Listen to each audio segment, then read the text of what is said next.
Genesis chapter 1. The beginning. In the beginning, God created the heavens and the earth.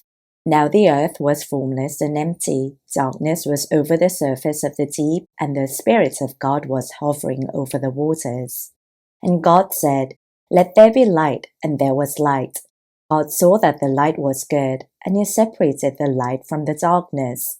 God called the light day, and the darkness He called night. And there was evening, and there was morning, the first day.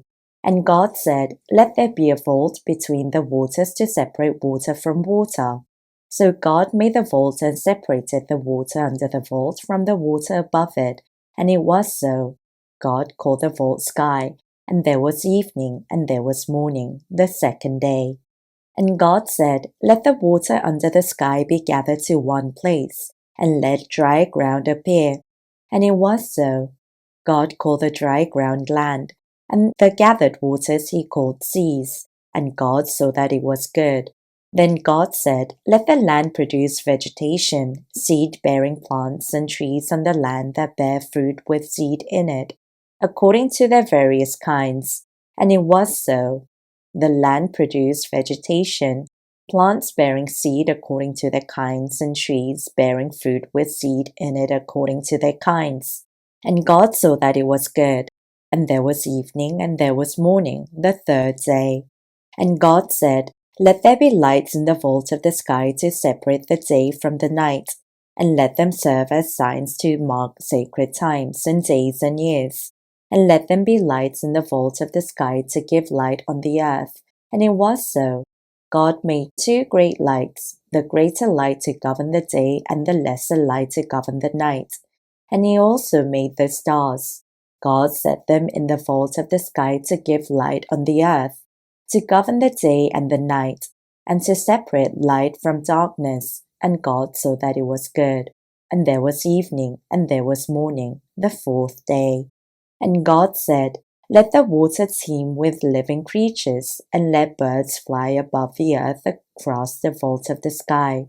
So God created the great creatures of the sea and every living thing with which the water teems, and that moves about in it, according to their kinds, and every winged bird according to its kind. And God saw that it was good.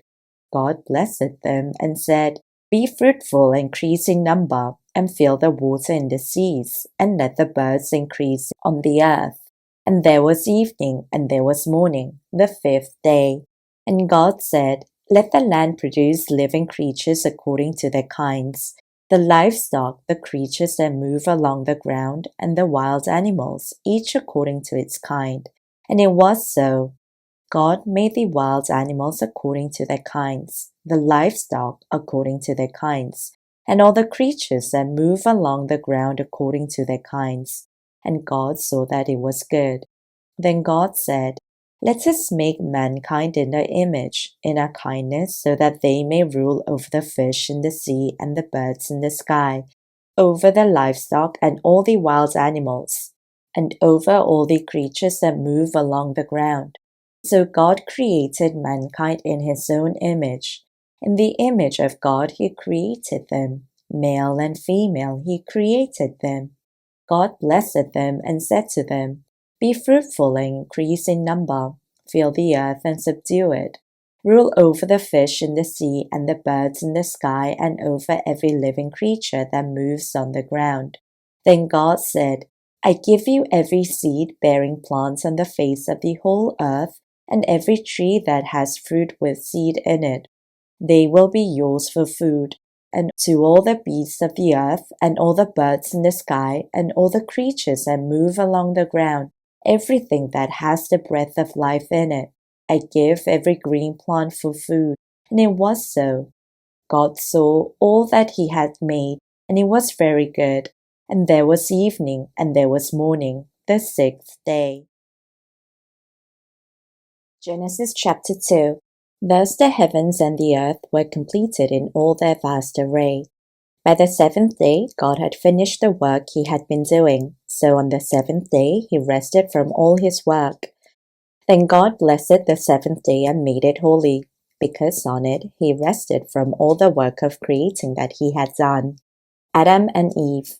This is the account of the heavens and the earth when they were created, when the Lord God made the earth and the heavens.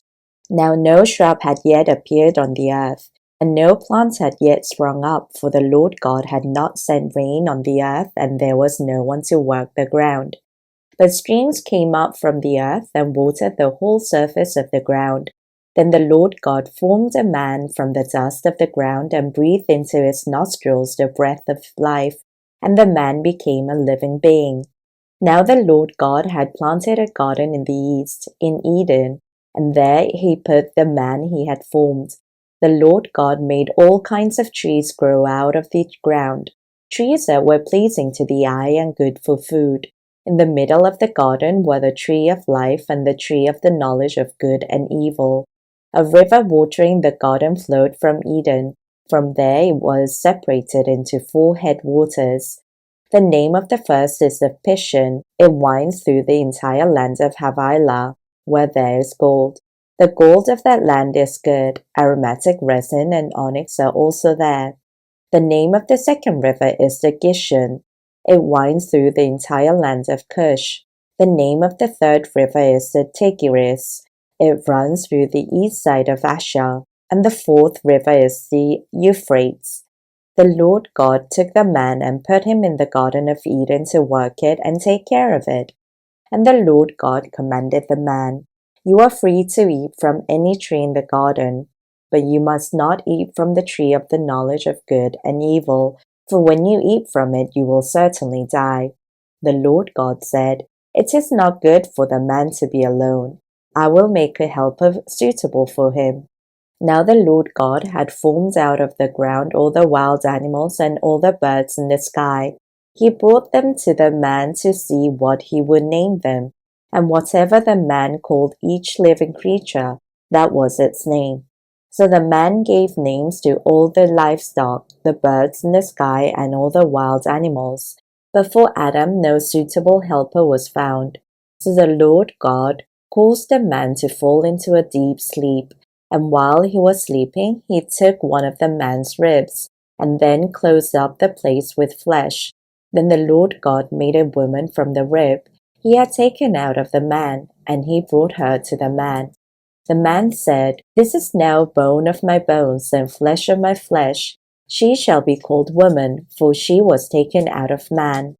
That is why a man leaves his father and mother and is united to his wife, and they become one flesh. Adam and his wife were both naked, and they felt no shame. Genesis chapter 3. The Fall.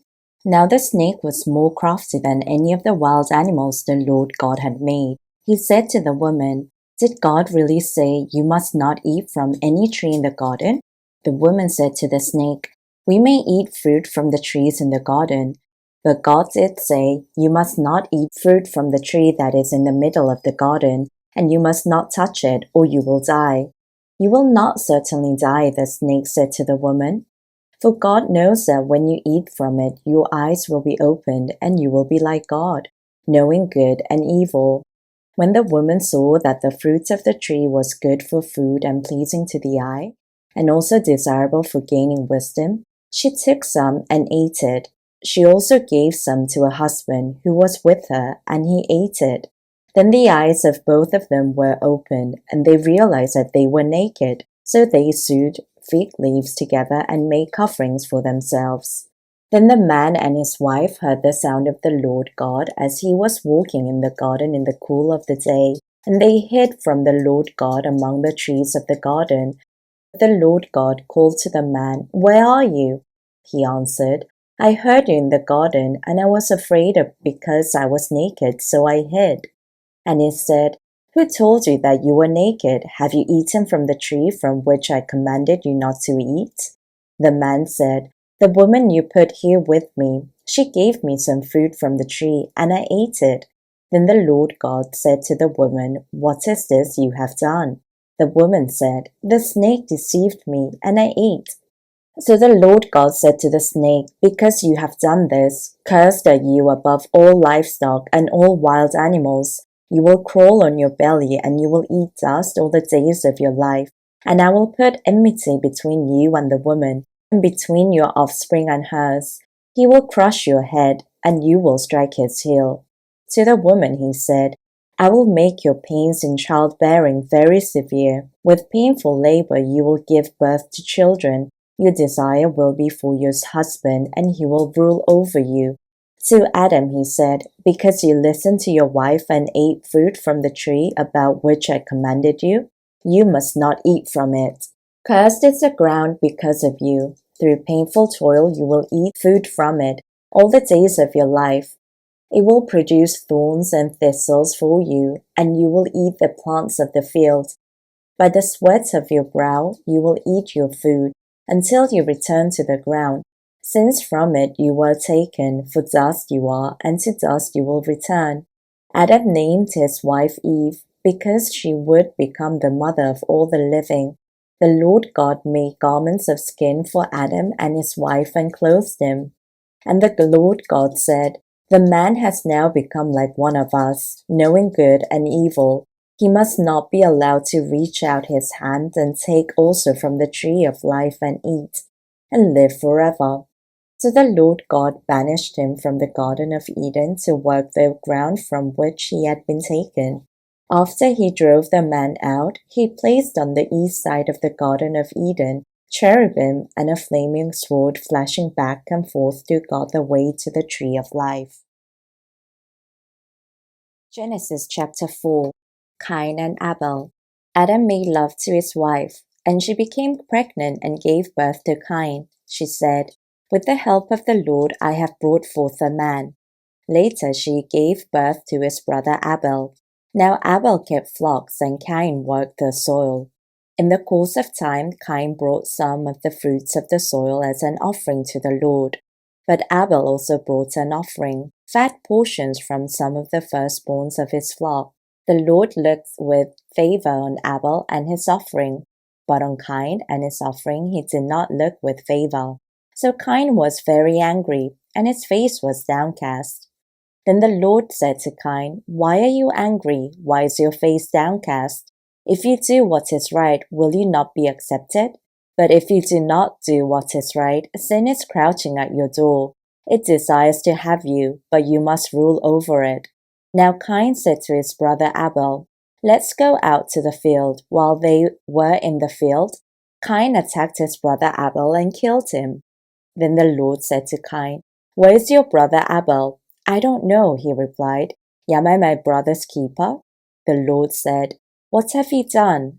Listen, your brother's blood cries out to me from the ground. Now you are under a curse and driven from the ground, which opened its mouth to receive your brother's blood from your hand. When you work the ground, it will no longer yield its crops for you. You will be a restless wanderer on the earth. Cain said to the Lord, my punishment is more than I can bear. Today you are driving me from the land, and I will be hidden from your presence. I will be a restless wanderer on the earth, and whoever finds me will kill me. But the Lord said to him, not so. Anyone who kills Cain will suffer vengeance 7 times over. Then the Lord put a mark on Cain so that no one who found him would kill him. So Cain went out with the Lord's presence and lived in the land of Nod, east of Eden. Cain made love to his wife, and she became pregnant and gave birth to Enoch. Cain was then building a city, and he named it after his son Enoch. To Enoch was born Irad, and Irad was the father of Mehujael, and Mehujael was the father of Methuselah, and Methuselah was the father of Lamech. Lamech married 2 women, one named Ada and the other Zillah. Ada gave birth to Zabal. He was the father of those who live in tents and raise livestock. His brother's name was Jubal. He was the father of all who played stringed instruments and pipes. Zillah also had a son, Tubal-Cain, who forged all kinds of tools out of bronze and iron. Tubal-Cain's sister was Naamah. Lamech said to his wives, Ada and Zillah, listen to me. Wives of Lamech, hear my words. I have killed a man for wounding me, a young man for injuring me. If Cain is avenged 7 times, then Lamech 77 times. Adam made love to his wife again, and she gave birth to a son and named him Seth, saying, God has granted me another child in place of Abel, since Cain killed him. Seth also had a son, and he named him Enosh. At that time, people began to call on the name of the Lord. Genesis chapter 5. From Adam to Noah. This is the written account of Adam's family line. When God created mankind, he made them in the likeness of God. He created them male and female and blessed them, and he named them mankind when they were created. When Adam had lived 130 years, he had a son in his own likeness, in his own image, and he named him Seth. After Seth was born, Adam lived 800 years and had other sons and daughters. Altogether, Adam lived a total of 930 years, and then he died. When Seth had lived 105 years, he became the father of Enosh. After he became the father of Enosh, Seth lived 807 years and had other sons and daughters. Altogether, Seth lived a total of 912 years, and then he died. When Enosh had lived 90 years, he became the father of Kenan. After he became the father of Kenan, Enosh lived 815 years and had other sons and daughters. Altogether, Enosh lived a total of 905 years, and then he died. When Kenan had lived 70 years, he became the father of Mahalalel. After he became the father of Mahalalel, Kenan lived 840 years and had other sons and daughters. Altogether, Kenan lived a total of 910 years, and then he died. When Mahalalel had lived 65 years, he became the father of Jared. After he became the father of Jared, Mahalalel lived 830 years and had other sons and daughters. Altogether, Mahalalel lived a total of 895 years, and then he died. When Jared had lived 162 years, he became the father of Enoch. After he became the father of Enoch, Jared lived 800 years and had other sons and daughters. Altogether, Jared lived a total of 962 years, and then he died. When Enoch had lived 65 years, he became the father of Methuselah. After he became the father of Methuselah, Enoch walked faithfully with God 300 years and had other sons and daughters. Altogether, Enoch lived a total of 365 years. Enoch walked faithfully with God, then he was no more, because God took him away. When Methuselah had lived 187 years, he became the father of Lamech.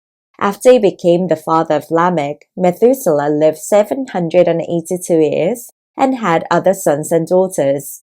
Altogether, Methuselah lived a total of 969 years, and then he died. When Lamech had lived 182 years, he had a son. He named him Noah and said, "He will comfort us in the labor and painful toil of our hands caused by the ground the Lord had cursed." After Noah was born, Lamech lived 595 years and had other sons and daughters. Altogether, Lamech lived a total of 777 years, and then he died. After Noah was 500 years old, he became the father of Shem, Ham, and Japheth. Genesis chapter 6. Wickedness in the world. When human beings began to increase in number on the earth and daughters were born to them, the sons of God saw that the daughters of humans were beautiful, and they married any of them they chose. Then the Lord said, "My spirit will not contend with humans forever, for they are mortal. Their days will be 120 years. The Nephilim were on the earth in those days, and also afterwards. When the sons of God went to the daughters of humans and had children by them, they were the heroes of old, men of renown. The Lord saw how great the wickedness of the human race had become on the earth, and that every inclination of the thoughts of the human hearts was only evil all the time. The Lord regretted that he had made human beings on the earth, and his heart was deeply troubled. So the Lord said, "I will wipe from the face of the earth the human race I have created, and with them the animals, the birds, and the creatures that move along the ground, for I regret that I have made them." But Noah found favor in the eyes of the Lord. Noah and the flood. This is the account of Noah and his family. Noah was a righteous man. blameless among the people of his time, and he walked faithfully with God. Noah had 3 sons, Shem, Ham, and Japheth. Now the earth was corrupt in God's sight and was full of violence. God saw how corrupt the earth had become, for all the people on earth had corrupted their ways. So God said to Noah, I am going to put an end to all people, for the earth is filled with violence because of them. I am surely going to destroy both them and the earth. So make yourself an ark of cypress wood. Make rooms in it and coat it with pitch inside and out. This is how you are to build it. The ark is to be 300 cubits long, 50 cubits wide, and 30 cubits high. Make a roof for it, leaving below the roof an opening 1 cubit high all around. Put a door in the side of the ark and make lower, middle, and upper decks. I am going to bring flood waters on the earth to destroy all life under the heavens, every creature that has the breath of life in it. Everything on earth will perish, but I will establish my covenant with you, and you will enter the ark, you and your sons and your wives and your sons' wives with you. You are to bring into the ark 2 of all living creatures, male and female, to keep them alive with you. 2 of every kind of bird, of every kind of animal, and of every kind of creature that moves along the ground will come to you to be kept alive. You are to take every kind of food that is to be eaten and store it away as food for you and for them. Noah did everything just as God commanded him. Genesis chapter 7. The Lord then said to Noah, Go into the ark, you and your whole family, because I have found you righteous in this generation.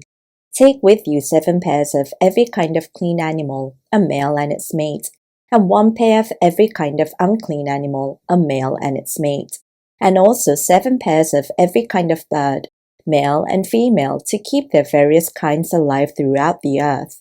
7 days from now I will send rain on the earth for 40 days and 40 nights, and I will wipe from the face of the earth every living creature I have made. And Noah did all that the Lord commanded him. Noah was 600 years old when the flood waters came on the earth. And Noah and his sons and his wife and his sons' wives entered the ark to escape the waters of the flood. Pairs of clean and unclean animals, of birds, and of all creatures that move along the ground, male and female, came to Noah and entered the ark, as God had commanded Noah. And after the 7 days the flood waters came on the earth. In the 600th year of Noah's life, on the 17th day of the 2nd month, on that day all the springs of the great deep burst forth, and the floodgates of the heavens were opened, and rain fell on the earth for 40 days and 40 nights. On that very day Noah and his sons Shem, Ham, and Japheth, together with his wife and the wives of his 3 sons, entered the ark. They had with them every wild animal according to its kind, all livestock according to its kinds, every creature that moves along the ground according to its kind, and every bird according to its kind, everything with wings. Pairs of all creatures that have the breath of life in them came to Noah and entered the ark.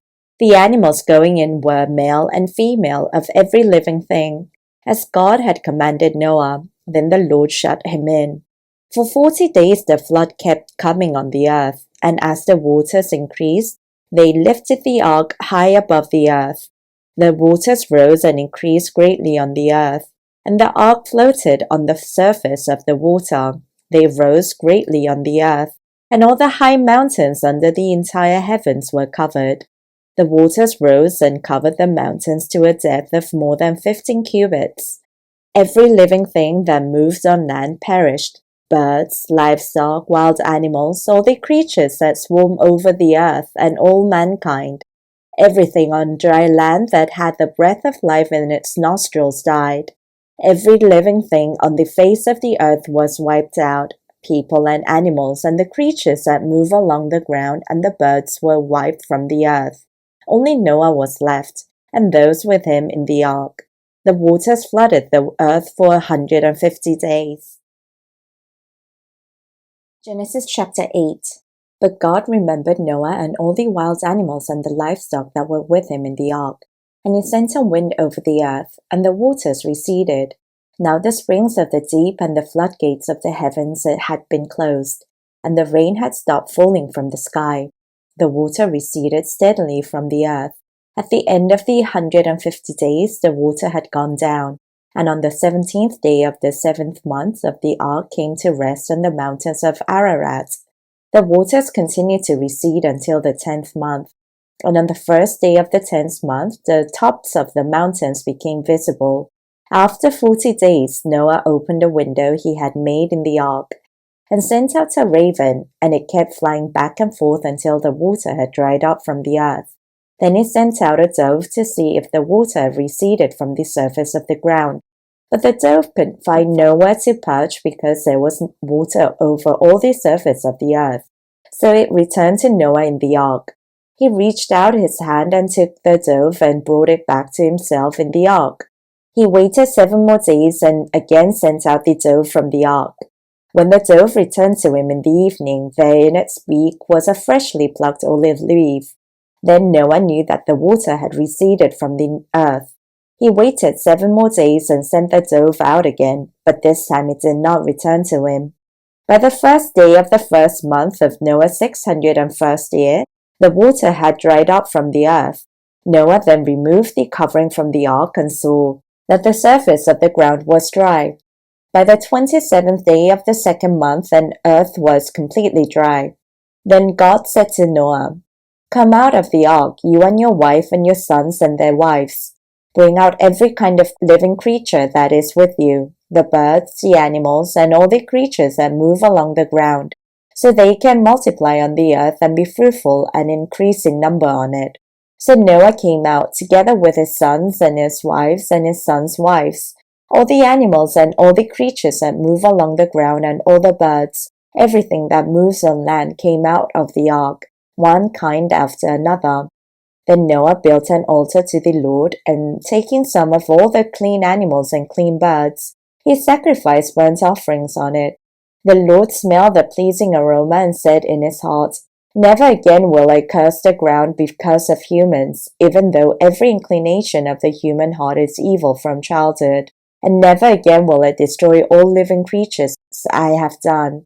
As long as the earth endures, seedtime and harvest, cold and heat, summer and winter, day and night will never cease." Genesis chapter 9. God's covenant with Noah. Then God blessed Noah and his sons, saying to them, "Be fruitful and increase in number and fill the earth. The fear and dread of you will fall on all the beasts of the earth, and on all the birds in the sky, on every creature that moves along the ground, and on all the fish in the sea.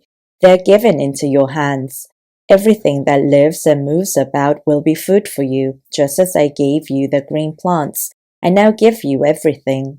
But you must not eat meat that has its lifeblood still in it. And for your lifeblood, I will surely demand an accounting. I will demand an accounting for the life of another human being. Whoever sheds human blood, by humans shall their blood be shed, for in the image of God has God made mankind. As for you, be fruitful and increase in number. Multiply on the earth and increase upon it." Then God said to Noah and to his sons with him, "I now establish my covenant with you and with your descendants after you, and with every living creature that was with you, the birds, the livestock, and all the wild animals, all those that came out of the ark with you, every living creature on earth. I establish my covenant with you. Never again will all life be destroyed by the waters of a flood. Never again will there be a flood to destroy the earth." And God said, "This is the sign of the covenant I am making between me and you and every living creature with you, a covenant for all generations to come. I have set my rainbow in the clouds, and it will be the sign of the covenant between me and the earth. Whenever I bring clouds over the earth and the rainbow appears in the clouds, I will remember my covenant between me and you and all living creatures of every kind. Never again will the waters become a flood to destroy all life.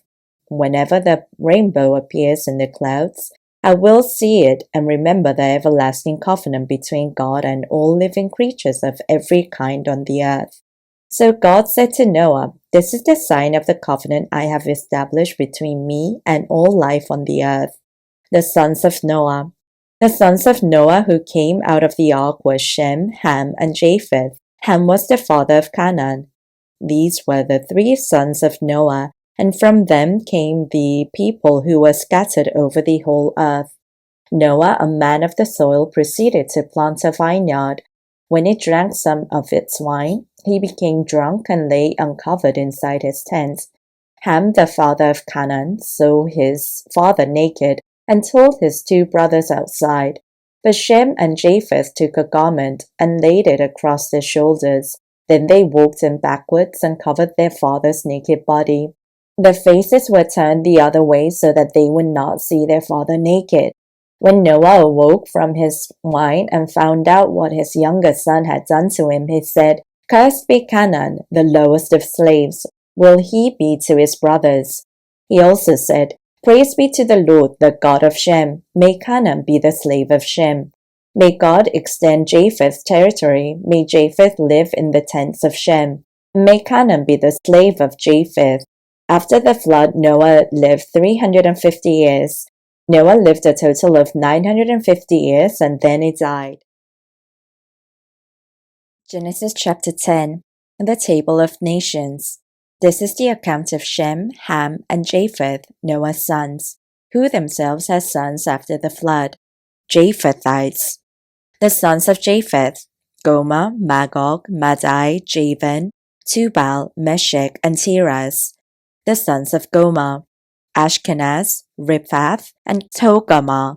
The sons of Javan: Elisha, Tarshish, the Kittites, and the Rodanites. From these the maritime people spread out into their territories by their clans within their nations, each with its own language. The Hamites. The sons of Ham: Cush, Egypt, Put, and Canaan. The sons of Cush: Seba, Havilah, Sabta, Rama, and Sabteka. The sons of Rama: Sheba and Dedan. Cush was the father of Nimrod, who became a mighty warrior on the earth. He was a mighty hunter before the Lord. That is why it is said, like Nimrod, a mighty hunter before the Lord. The first centers of his kingdom were Babylon, Europe, Akkad, and Calneh in Shinar. From that land he went to Assyria, where he built Nineveh, Rehoboth, Ir, Calah, and Resen, which is between Nineveh and Calah, which is the great city. Egypt was the father of the Ludites, Amorites, Lehabites, Nephuhites, Pathrizites, Casluhites, from whom the Philistines came, and Caphtorites. Canaan was the father of Sidon, his firstborn, and of the Hittites, Jebusites, Amorites, Girgashites, Hivites, Archites, Sinites, Arvadites, Zemarites, Hamathites. Later the Canaanite clans scattered, and the borders of Canaan reached from Sidon towards Gerar as far as Gaza, and then towards Sodom, Gomorrah, Admah, and Zeboim as far as Lasha. These are the sons of Ham by their clans and languages, in their territories and nations. The Semites. Sons were also born to Shem, whose elder brother was Japheth. Shem was the ancestor of all the sons of Eber. The sons of Shem: Elam, Ashur, Arphaxad, Lud, and Aram. The sons of Aram: Uz, Hul, Gether, and Meshech. Arphaxad was the father of Shelah, and Shelah was the father of Eber. Two sons were born to Eber. One was named Peleg, because in his time the earth was divided. His brother was named Joktan. Joktan was the father of Almodad, Sheleph, Hazarmaveth, Jirah, Hadoram, Uzal, Diklah, Obal, Abimael, Sheba, Ophir, Havilah, and Jobab. All these were sons of Joktan. The region where they lived stretched from the Mesha towards Sephar in the eastern hill country. These are the sons of Shem by their clans and languages, in their territories and nations. These are the clans of Noah's sons, according to their lines of descent, within their nations. From these the nations spread out over the earth after the flood. Genesis chapter 11. The Tower of Babel. Now the whole world had one language and a common speech. As people moved eastward, they found a plain in Shinar and settled there. They said to each other, "Come, let's make bricks and bake them thoroughly." They used brick instead of stone, and bitumen for mortar. Then they said, "Come, let us build ourselves a city, with a tower that reaches to the heavens, so that we may make a name for ourselves. Otherwise we will be scattered over the face of the whole earth." But the Lord came down to see the city and the tower the people were building. The Lord said, "If as one people speaking the same language they have begun to do this, then nothing they plan to do will be impossible for them. Come, let us go down and confuse their language so they will not understand each other." So the Lord scattered them from there over all the earth, and they stopped building the city. That is why it was called Babel, because there the Lord confused the language of the whole world. From there the Lord scattered them over the face of the whole earth. From Shem to Abram. This is the account of Shem's family line. 2 years after the flood, when Shem was 100 years old, he became the father of Arphaxad. And after he became the father of Arphaxad, Shem lived 500 years and had other sons and daughters. When Arphaxad had lived 35 years, he became the father of Shelah. And after he became the father of Shelah, Arphaxad lived 403 years and had other sons and daughters. When Shelah had lived 30 years, he became the father of Eber. And after he became the father of Eber, Shelah lived 403 years and had other sons and daughters. When Eber had lived 34 years, he became the father of Peleg. And after he became the father of Peleg, Eber lived 430 years and had other sons and daughters. When Peleg had lived 30 years, he became the father of Reu. And after he became the father of Reu, Peleg lived 209 years and had other sons and daughters. When Reu had lived 32 years, he became the father of Serug. And after he became the father of Serug, Reu lived 207 years and had other sons and daughters. When Serug had lived 30 years, he became the father of Nahor. And after he became the father of Nahor, Serug lived 200 years and had other sons and daughters. When Nahor had lived 29 years, he became the father of Terah. And after he became the father of Terah, Nahor lived 119 years and had other sons and daughters. After Terah had lived 70 years, he became the father of Abram, Nahor, and Haran. Abram's family. This is the account of Terah's family line. Terah became the father of Abram, Nahor, and Haran became the father of Lot. While his father Terah was still alive, Haran died in Ur of the Chaldeans, in the land of his birth. Abram and Nahor both married.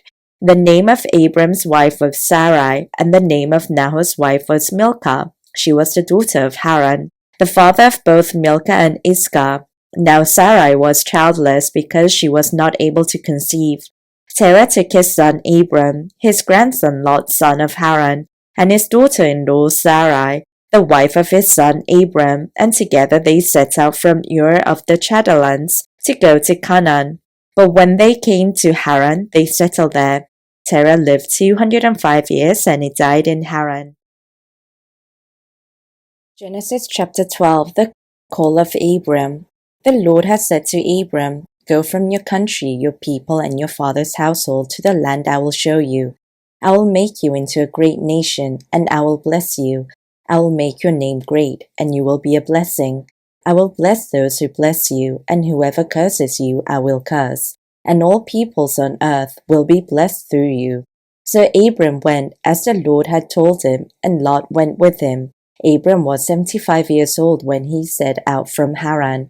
He took his wife Sarai, his nephew Lot, all the possessions they had accumulated, and the people they had acquired in Haran, and they set out for the land of Canaan, and they arrived there. Abram traveled through the land as far as the site of the great tree of Moreh at Shechem. At that time the Canaanites were in the land. The Lord appeared to Abram and said, "To your offspring I will give this land." So he built an altar there to the Lord, who had appeared to him. From there he went on towards the hills east of Bethel, and pitched his tent, with Bethel on the west and Ai on the east. There he built an altar to the Lord and called on the name of the Lord. Then Abram set out and continued towards the Negev, Abram in Egypt. Now there was a famine in the land, and Abram went down to Egypt to live there for a while because the famine was severe. As he was about to enter Egypt, he said to his wife Sarai, "I know what a beautiful woman you are. When the Egyptians see you, they will say, 'This is his wife.' Then they will kill me, but will let you live.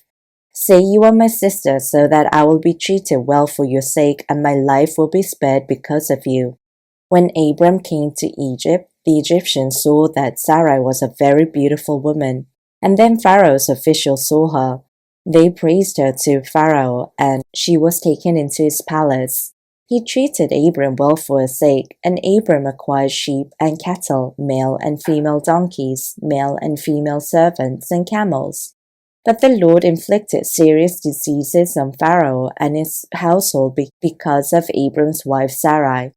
So Pharaoh summoned Abram. "What have you done to me?" he said. "Why didn't you tell me she was your wife?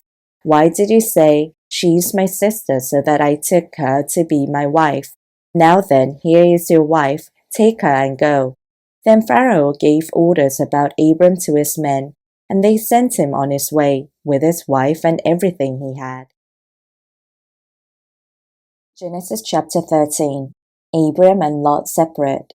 So Abram went up from Egypt to the Negev, with his wife and everything he had, and Lot went with him. Abram had become very wealthy in livestock and in silver and gold.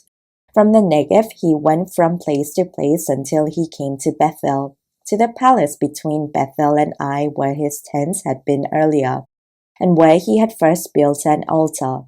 There Abram called on the name of the Lord.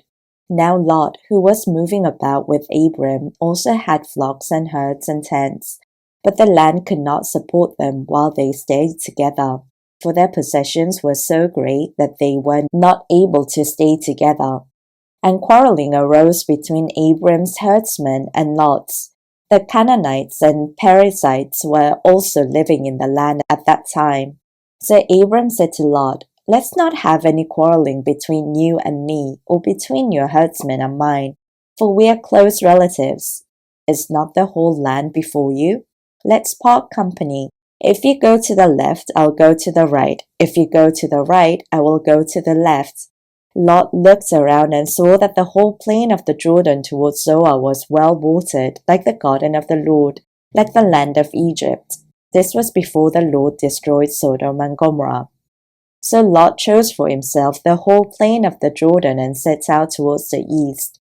The two men parted company. Abram lived in the land of Canaan, while Lot lived among the cities of the plain and pitched his tents near Sodom. Now the people of Sodom were wicked and were sinning greatly against the Lord. The Lord said to Abram after Lot had parted from him, "Look around from where you are, to the north and south, to the east and west. All the land that you see I will give to you and to your offspring forever. I will make your offspring like the dust of the earth, so that if anyone could count the dust, then your offspring could be counted. So walk through the length and breadth of the land, for I am giving it to you." So Abram went to live near the great trees of Mamre at Hebron, where he pitched his tents. There he built an altar to the Lord. Genesis chapter 14. Abram rescues Lot. At the time when Amraphel was king of Shinar, Arioch king of Elasar, Kedorlaomer king of Elam, and Tidal king of Goim, these kings went to war against Bera king of Sodom, Bersha king of Gomorrah, Sinab king of Admah, Shebemer king of Zeboim, and the king of Bela, that is, Zoar. All these latter kings joined forces in the valley of Siddim, that is, the Dead Sea Valley. For 12 years they had been subject to Kedorlaomer, but in the 13th year they rebelled. In the 14th year, Kedorlaomer and the kings allied with him went out and defeated the Rephites in Ashtaroth, Karnaim, the Zuzites in Ham, the Emites in Shaveh, Kiriathaim, and the Horites in the hill country of Seir, as far as El Paran near the desert. Then they turned back and went to En-Mishpat, that is Kadesh, and they conquered the whole territory of the Amalekites, as well as the Amorites who were living in Hazezon Tamar. Then the king of Sodom, the king of Gomorrah, the king of Admah, the king of Zeboim, and the king of Bela, that is Zoar, marched out and drew up their battle lines in the valley of Siddim, against Kedorlaomer king of Elam, Tidal king of Goim, Amraphel king of Shinar, and Arioch king of Elasar, 4 kings against 5. Now the valley of Siddim was full of tar pits, and when the kings of Sodom and Gomorrah fled, some of the men fell into them, and the rest fled to the hills. The 4 kings seized all the goods of Sodom and Gomorrah and all their food. Then they went away.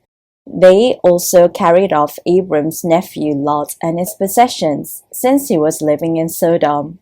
A man who had escaped came and reported this to Abram in Hebrew. Now Abram was living near the great trees of Mamre the Amorite, a brother of Eshcol and Anna, all of whom were allied with Abram. When Abram heard that his relative had been taken captive, he called out the 318 trained men born in the household and went in pursuit as far as Dan. During the night, Abram divided his men to attack them, and he routed them, pursuing them as far as Hobah, north of Damascus. He recovered all the goods and brought back his relative Lot and his possessions, together with the women and the other people. After Abram returned from defeating Kedorlaomer and the kings allied with him, the king of Sodom came out to meet him in the valley of Shaveh, that is, the king's valley. Then Melchizedek, king of Salem, brought out bread and wine. He was priest of God Most High. And he blessed Abram, saying, Blessed be Abram by God Most High, creator of heaven and earth. And praise be to God Most High, who delivered your enemies into your hand. Then Abram gave him 1/10 of everything. The king of Sodom said to Abram, Give me the people and keep the goods for yourself. But Abram said to the king of Sodom, With raised hand I have sworn an oath to the Lord, God Most High, creator of heaven and earth, that I will accept nothing belonging to you, not even a thread or the strap of a sandal, so that you will never be able to say, I made Abram rich. I will accept nothing but that my men have eaten, and the share that belongs to the men who went with me, to Anah, Eshcol, and Mamre. Let them have their share. Genesis chapter 15. The Lord's covenant with Abram. After this, the word of the Lord came to Abram in a vision. Do not be afraid, Abram. I am your shield, your very great reward. But Abram said, Sovereign Lord, what can you give me, since I remain childless, and the one who will inherit my estate is Eliezer of Damascus? And Abram said, You have given me no children, so a servant in my household will be my heir. Then the word of the Lord came to him, This man will not be your heir, but a son who is your own flesh and blood will be your heir. He took him outside and said, Look up at the sky and count the stars, if indeed you can count them. Then he said to him, So shall your offspring be. Abram believed the Lord, and he credited it to him as righteousness. He also said to him, I am the Lord, who brought you out of Ur of the Chaldeans, to give you this land to take possession of it. But Abram said, Sovereign Lord, how can I know that I shall gain possession of it? So the Lord said to him, Bring me a heifer, a goat, and a ram, each 3 years old, along with a dove and a young pigeon. Abram brought all these to him, cut them in two, and arranged the halves opposite each other. The birds, however, he did not cut in half. Then birds of prey came down on the carcasses, but Abram drove them away. As the sun was setting, Abram fell into a deep sleep, and a thick and dreadful darkness came over him. Then the Lord said to him, Know for certain that for 400 years your descendants will be strangers in a country not their own, and that they will be enslaved and ill-treated there. But I will punish the nation they serve as slaves, and afterwards they will come out with great possessions.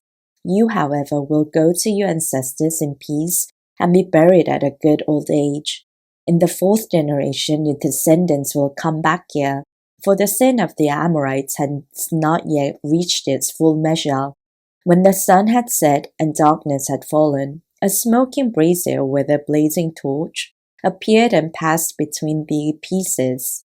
On that day the Lord made a covenant with Abram and said, "To your descendants I give this land, from the Wadi of Egypt to the great river, the Euphrates, the land of the Kenites, Kenizzites, Kadmonites, Hittites, Perizzites, Rephites, Amorites, Canaanites, Girgashites, and Jebusites."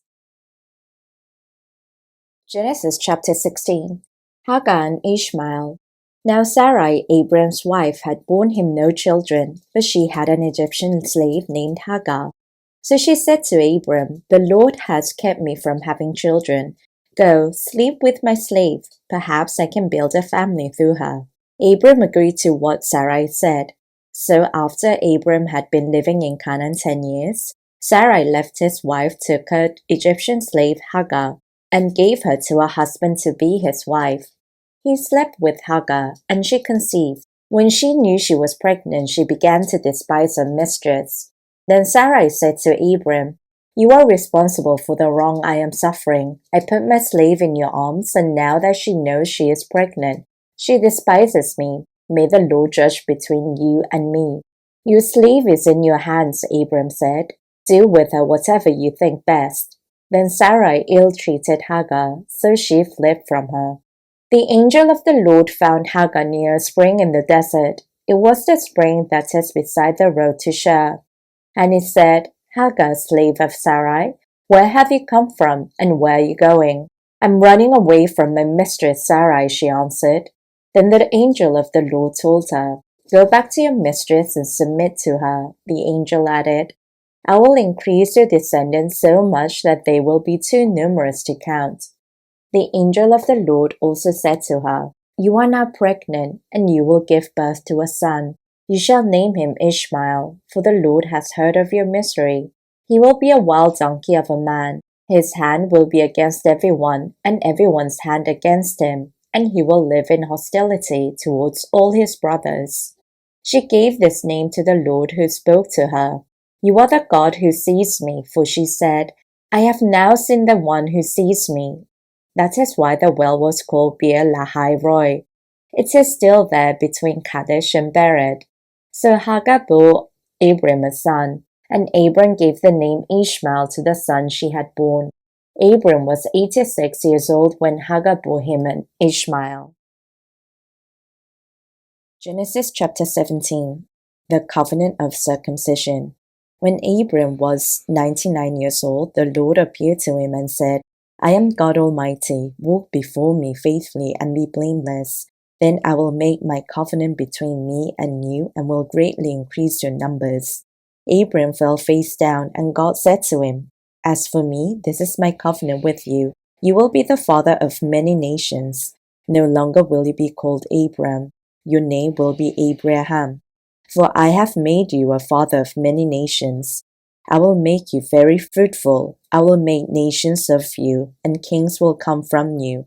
I will establish my covenant as an everlasting covenant between me and your descendants after you for the generations to come, to be your God and the God of your descendants after you. The whole land of Canaan, where you now reside as a foreigner, I will give as an everlasting possession to you and your descendants after you, and I will be their God." Then God said to Abraham, "As for you, you must keep my covenant, you and your descendants after you for the generations to come. This is my covenant with you and your descendants after you. The covenant you are to keep, every male among you shall be circumcised. You are to undergo circumcision, and it will be the sign of the covenant between me and you. For the generations to come, every male among you who is 8 days old must be circumcised, including those born in your household or bought with money from a foreigner, those who are not your offspring, whether born in your household or bought with your money. They must be circumcised. My covenant in your flesh is to be an everlasting covenant. Any uncircumcised male who has not been circumcised in the flesh will be cut off from his people. He has broken my covenant. God also said to Abraham, As for Sarah your wife, you are no longer to call her Sarai. Her name will be Sarah. I will bless her and will surely give you a son by her. I will bless her so that she will be the mother of nations. Kings of peoples will come from her. Abraham fell face down. He laughed and said to himself, Will a son be born to a man 100 years old? Will Sarah bear a child at the age of 90? And Abraham said to God, If only Ishmael might live under your blessing. Then God said, Yes, but your wife Sarah will bear you a son, and you will call him Isaac. I will establish my covenant with him as an everlasting covenant for his descendants after him. And as for Ishmael, I have heard you. I will surely bless him. I will make him fruitful and will greatly increase his numbers. He will be the father of 12 rulers, and I will make him into a great nation. But my covenant I will establish with Isaac, whom Sarah will bear to you by this time next year. When he had finished speaking with Abram, God went out from him. On that very day, Abram took his son Ishmael and all those born in his household or brought with his money, every male in his household, and circumcised them, as God told him. Abram was 99 years old when he was circumcised, and his son Ishmael was 13. Abram and his son Ishmael were both circumcised on that very day, and every male in Abram's household, including those born in his household or bought from a foreigner, was circumcised with him. Genesis chapter 18. The three visitors. The Lord appeared to Abram near the great trees of Mamre, while he was sitting at the entrance to his tent in the heat of the day. Abram looked up and saw 3 men standing nearby. When he saw them, he hurried from the entrance of his tent to meet them and bowed low to the ground. He said, If I have found favor in your eyes, my lord, do not pass your servant by. Let a little water be brought, and then you may all wash your feet and rest under this tree.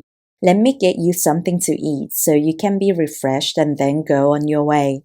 Now that you have come to your servant. Very well, they answered. Do as you say.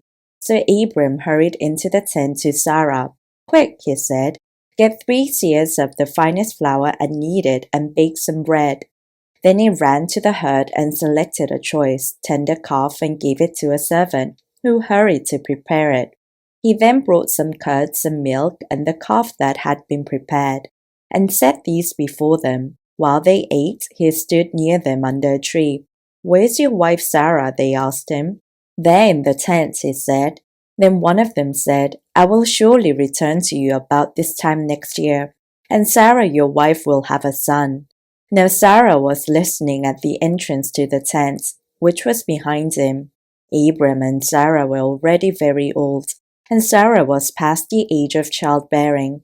So Sarah laughed to herself as she thought, After I am worn out and my Lord is old, will I now have this pleasure? Then the Lord said to Abram, Why did Sarah laugh and say, Will I really have a child now that I am old? Is anything too hard for the Lord? I will return to you at the appointed time next year, and Sarah will have a son. Sarah was afraid, so she lied and said, I did not laugh. But he said, Yes, you did laugh. Abram pleads for Sodom. When the men got up to leave, they looked down towards Sodom, and Abram walked along with them to see them on their way. Then the Lord said, Shall I hide from Abram what I am about to do? Abram will surely become a great and powerful nation, and all nations on earth will be blessed through him. For I have chosen him, so that he will direct his children and his household after him, to keep the way of the Lord by doing what is right and just, so that the Lord will bring about for Abram what he has promised him. Then the Lord said, The outcry against Sodom and Gomorrah is so great and the sin so grievous that I will go down and see if what they have done is as bad as the outcry that has reached me. If not, I will know. The men turned away and went towards Sodom, but Abram remained standing before the Lord. Then Abram approached him and said, Will you sweep away the righteous with the wicked? What if there are 50 righteous people in the city? Will you really sweep it away and not spare the place for the sake of the 50 righteous people in it? Far be it from you to do such a thing, to kill the righteous with the wicked, treating the righteous and the wicked alike. Far be it from you. Will not the judge of all the earth do right? The Lord said, if I find 50 righteous people in the city of Sodom, I will spare the whole place for their sake. Then Abram spoke up again, now that I have been so bold as to speak to the Lord, though I am nothing but dust and ashes. What if the number of the righteous is 5 less than 50? Will you destroy the whole city for lack of 5 people?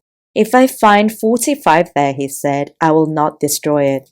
Once again he spoke to him. What if only 40 are found there? He said, for the sake of 40, I will not do it. Then he said, may the Lord not be angry, but let me speak. What if only 30 can be found there? He answered, I will not do it if I find 30 there. Abram said, now that I have been so bold as to speak to the Lord, what if only 20 can be found there? He said, for the sake of 20, I will not destroy it. Then he said, may the Lord not be angry, but let me speak just once more. What if only 10 can be found there? He answered, for the sake of 10, I will not destroy it. When the Lord had finished speaking with Abram, he left, and Abram returned home. Genesis chapter 19. Sodom and Gomorrah destroyed. The 2 angels arrived at Sodom in the evening, and Lot was sitting in the gateway of the city. When he saw them, he got up to meet them and bowed down with his face to the ground. My lords, he said, please turn aside to your servant's house. You can wash your feet and spend the night and then go on your way early in the morning. No, they answered, we will spend the night in the square. But he insisted so strongly that they did go with him and entered his house. He prepared a meal for them, baking bread without yeast, and they ate. Before they had gone to bed, all the men from every part of the city of Sodom, both young and old, surrounded their house. They called to Lot, where are the men who came to you tonight? Bring them out to us so that we can have sex with them. Lot went outside to meet them and shut the door behind him and said, no, my friends, don't do this wicked thing. Look, I have 2 daughters who have never slept with a man. Let me bring them out to you, and you can do what you like with them. But don't do anything to these men, for they have come under the protection of my roof. Get out of our way, they replied. This fellow came here as a foreigner, and now he wants to play the judge. We'll treat you worse than them. They kept bringing pressure on Lot and moved forward to break down the door. But the men inside reached out and pulled Lot back into the house and shut the door. Then they struck the men who were at the door of the house, young and old, with blindness so that they could not find the door. The 2 men said to Lot, do you have anyone else here, sons-in-law, sons or daughters, or anyone else in the city who belongs to you? Get them out of here, because we are going to destroy this place. The outcry to the Lord against his people is so great that he has sent us to destroy it. So Lot went out and spoke to his sons-in-law who were pledged to marry his daughters. He said, hurry and get out of this place, because the Lord is about to destroy the city. But his sons-in-law thought he was joking. With the coming of dawn, the angels urged Lot, saying, hurry, take your wife and your 2 daughters who are here, or you will be swept away when the city is punished. When he hesitated, the men grasped his hand and the hands of his wife and of his 2 daughters and led them safely out of the city, for the Lord was merciful to them. As soon as they had brought them out, one of them said, flee for your lives. Don't look back and don't stop anywhere in the plain. Flee to the mountains or you will be swept away. But Lot said to them, no, my lords, please. Your servant has found favor in your eyes, and you have shown great kindness to me in sparing my life. But I can't flee to the mountains. This disaster will overtake me, and I'll die. Look, here is a town near enough to run to, and it is small. Let me flee to it. It is very small, isn't it? Then my life will be spared. He said to him, "Very well, I will grant this request too. I will not overthrow the town you speak of, but flee there quickly because I cannot do anything until you reach it." That is why the town was called Zoar. By the time Lot reached Zoar, the sun had risen over the land. Then the Lord rained down burning sulfur on Sodom and Gomorrah from the Lord out of the heavens. Thus he overthrew those cities and the entire plain, destroying all those living in the cities, and also the vegetation in the land. But Lot's wife looked back, and she became a pillar of salt. Early the next morning, Abram got up and returned to the place where he had stood before the Lord. He looked down towards Sodom and Gomorrah, towards all the land of the plain, and he saw dense smoke rising from the land, like smoke from a furnace. So when God destroyed the cities of the plain, he remembered Abraham, and he brought Lot out of the catastrophe that overthrew the cities where Lot had lived. Lot and his daughters. Lot and his 2 daughters left Zoar and settled in the mountains, for he was afraid to stay in Zoar. He and his 2 daughters lived in a cave. One day the elder daughter said to the younger, "Our father is old, and there is no man around here to give us children, as is the custom all over the earth. Let's get our father to drink wine and then sleep with him and preserve our family line through our father." That night they got their father to drink wine, and the elder daughter went in and slept with him. He was not aware of it when she lay down or when she got up. The next day the elder daughter said to the younger, "Last night I slept with my father. Let's get him to drink wine again tonight, and you go in and sleep with him so we can preserve our family line through our father." So they got their father to drink wine that night also, and the younger daughter went in and slept with him. Again he was not aware of it when she lay down or when she got up. So both of Lot's daughters became pregnant by their father. The elder daughter had a son, and she named him Moab. He is the father of Moabites of today. The younger daughter also had a son, and she named him Ben-Ammi. He is the father of the Ammonites of today. Genesis chapter 20. Abraham and Abimelech. Now Abram moved on from there into the region of the Negev and lived between Kadesh and Shur. For a while he stayed in Gerar, and there Abram said of his wife Sarah, "She is my sister." Then Abimelech king of Gerar sent for Sarah and took her. But God came to Abimelech in a dream one night and said to him, "You are as good as dead because of the woman you have taken. She is a married woman." Now Abimelech had not gone near her, so he said, "Lord, will you destroy an innocent nation? Did he not say to me, 'She is my sister'? And didn't she also say, 'He is my brother'? I have done this with a clear conscience and clean hands." Then God said to him in a dream, "Yes, I know you did this with a clear conscience, and so I have kept you from sinning against me. That is why I did not let you touch her. Now return the man's wife, for he is a prophet, and he will pray for you, and you will live. But if you do not return her, you may be sure that you and all who belong to you will die." Early the next morning Abimelech summoned all his officials, and when he told them all that had happened, they were very much afraid.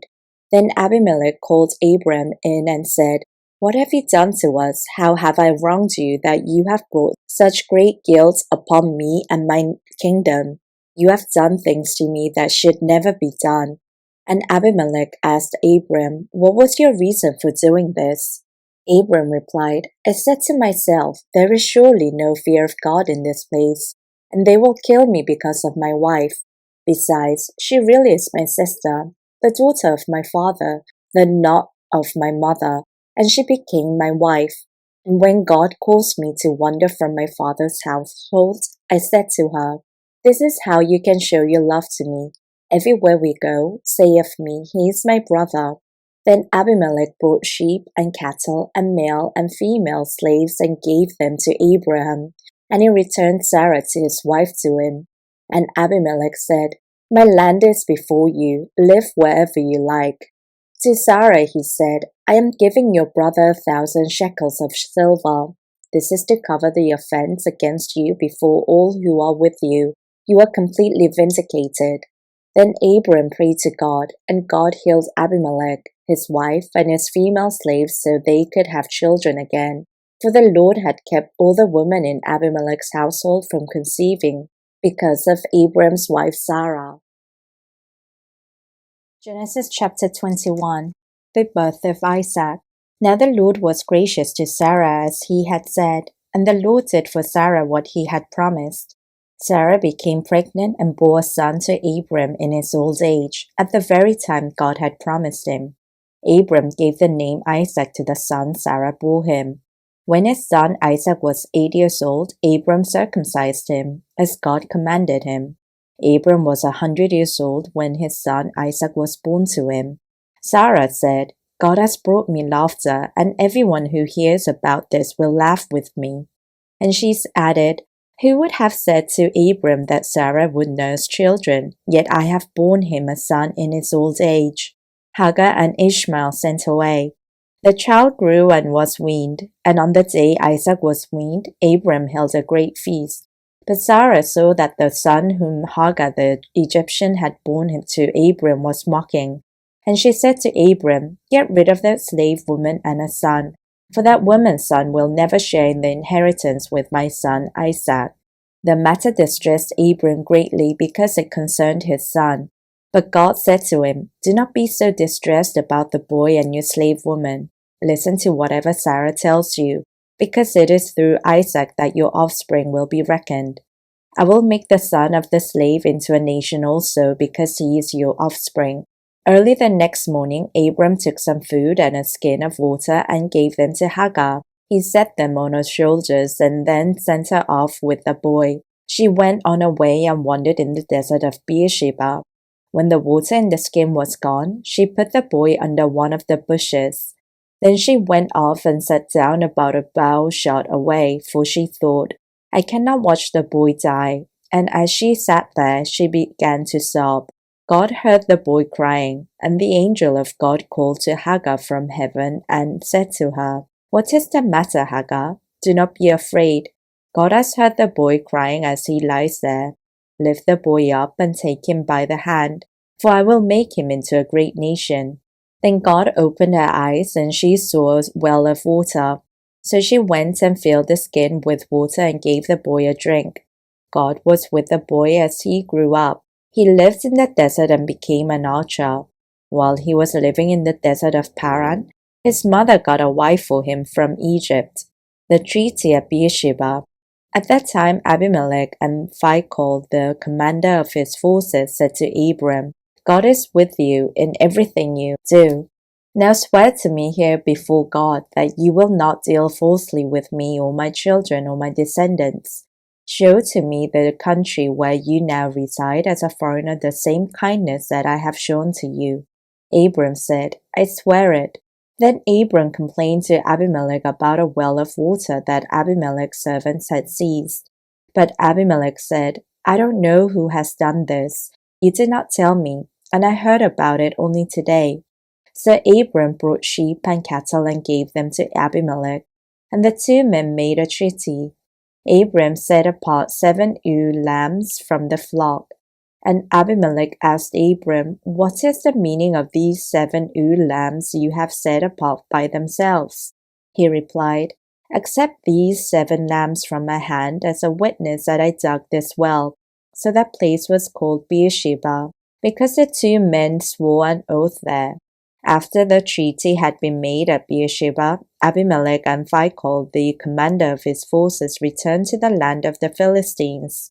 Abram planted a tamarisk tree in Beersheba, and there he called on the name of the Lord, the eternal God. And Abram stayed in the land of the Philistines for a long time. Genesis chapter 22. Abram tested. Sometime later God tested Abram. He said to him, "Abram, here I am," he replied. Then God said, "Take your son, your only son, whom you love, Isaac, and go to the region of Moriah. Sacrifice him there as a burnt offering on a mountain that I will show you." Early the next morning Abram got up and loaded his donkey, He took with him 2 of his servants and his son Isaac.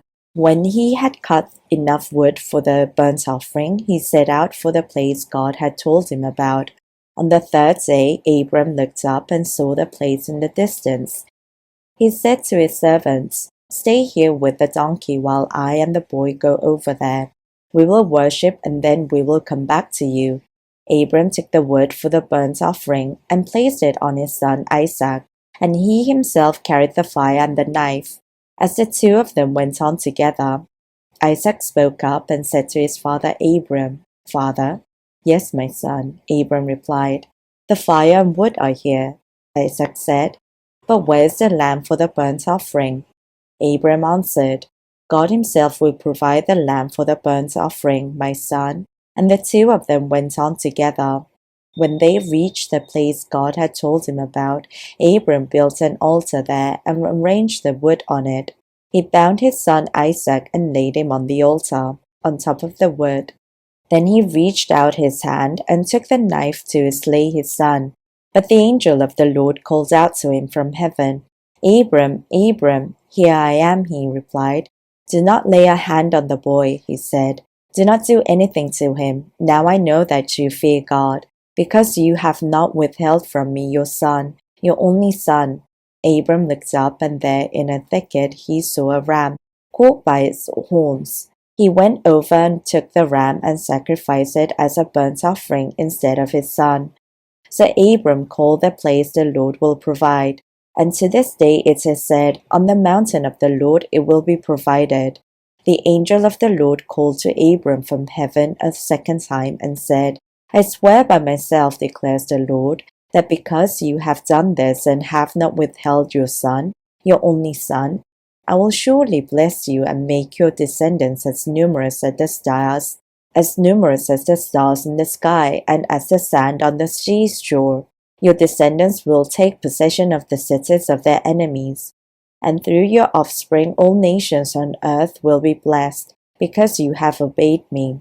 Then Abram returned to his servants, and they set off together for Beersheba, and Abram stayed in Beersheba. Nahor's sons. Sometime later Abram was told, "Milcah is also a mother. She has borne sons to your brother Nahor, Uz the firstborn, Buz his brother, Kemuel the father of Aram, Kesed, Hazo, Pildash, Jidlaph, and Bethuel." Bethuel became the father of Rebekah. Milcah bore these 8 sons to Abram's brother Nahor, his concubine, whose name was Reumah. Also as sons, Tebah, Gaham, Tahash, and Makkah. Genesis chapter 23. The death of Sarah. Sarah lived to be 127 years old. She died at Kiriath Arba, that is Hebron, in the land of Canaan, and Abram went to mourn for Sarah and to weep over her. Then Abram rose from beside his dead wife and spoke to the Hittites. He said, "I am a foreigner and stranger among you. Sell me some property for a burial site here so that I can bury my dead." The Hittites replied to Abram, "Sir, listen to us. You are a mighty prince among us. Bury your dead in the choicest of our tombs. None of us will refuse you his tomb for burying your dead." Then Abram rose and bowed down before the people of the land, the Hittites. He said to them, "If you are willing to let me bury my dead, then listen to me and intercede with Ephron son of Zohar on my behalf so that he will sell me the cave of Machpelah, which belonged to him and is at the end of his field. Ask him to sell it to me for the full price as a burial site among you."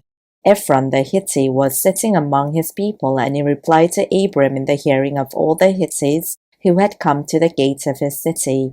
"No, my lord," he said, "listen to me. I give you the field, and I give you the cave that is in it. I give it to you in the presence of my people. Bury your dead." Again Abram bowed down before the people of the land, and he said to Ephron in the hearing, "Listen to me, if you will. I will pay the price of the field. Accept it from me so that I can bury my dead there." Ephron answered Abram, "Listen to me, my lord. The land is worth 400 shekels of silver. But what is that between you and me? Bury your dead." Abram agreed to Ephron's terms and weighed out for him the price he had named in the hearing of the Hittites, 400 shekels of silver, according to the weight current among the merchants. So Ephron's field in Machpelah, near Mamre, both the field and the cave in it, and all the trees within the borders of the field, was legally made over to Abram as his property in the presence of all the Hittites who had come to the gate of the city. Afterwards, Abram buried his wife Sarah in the cave in the fields of Machpelah near Mamre, which is at Hebron in the land of Canaan. So the field and the cave in it were legally made over to Abram by the Hittites as a burial site. Genesis chapter 24. Isaac and Rebekah. Abram was now very old, and the Lord had blessed him in every way. He said to the senior servant in his household, the one in charge of all that he had, "Put your hand under my thigh. I want you to swear by the Lord, the God of heaven and the God of earth, that you will not get a wife for my son from the daughters of the Canaanites, among whom I am living, but will go to the country and my own relatives and get a wife for my son Isaac." The servant asked him, "What if the woman is unwilling to come back with me to this land? Shall I then take your son back to the country you came from?" "Make sure that you do not take my son back there," Abram said. "The Lord, the God of heaven, who brought me out of my father's household and my native land, and who spoke to me and promised me on oath, saying, 'To your offspring I will give this land,' he will send his angel before you so that you can get a wife for my son from there. If the woman is unwilling to come back with you, then you will be released from this oath of mine. Only do not take my son back there." So the servant put his hand under the thigh of his master Abram, and swore an oath to him concerning his matter. Then the servant left, taking with him 10 of his master's camels loaded with all kinds of good things from his master. He set out for Aram Naharaim, and made his way to the town of Nahor. He made the camels kneel down near the well outside the town. It was towards evening, the time the women go out to draw water. Then he prayed, "Lord, God of my master Abram, make me successful today, and show kindness to my master Abram. See, I am standing beside this spring, and the daughters of the town's people are coming out to draw water. May it be that when I say to a young woman, 'Please let your jar that I may have a drink. Please let down your jar that I may have a drink,' and she says, 'Drink, and I will water your camels too,' let her be the one you have chosen for your servant Isaac. By this I will know that you have shown kindness to my master." Before he had finished praying, Rebekah came out with her jar on her shoulder. She was the daughter of Bethuel, son of Milcah, who was the wife of Abram's brother Nahor. The woman was very beautiful, a virgin. No man had ever slept with her. She went down to the spring, filled her jar, and came up again. The servant hurried to meet her and said, "Please give me a little water from your jar." "Drink, my lord," she said, and quickly lowered the jar to her hands and gave him a drink. After she had given him a drink, she said, "I'll draw water for your camels too, until they have had enough to drink."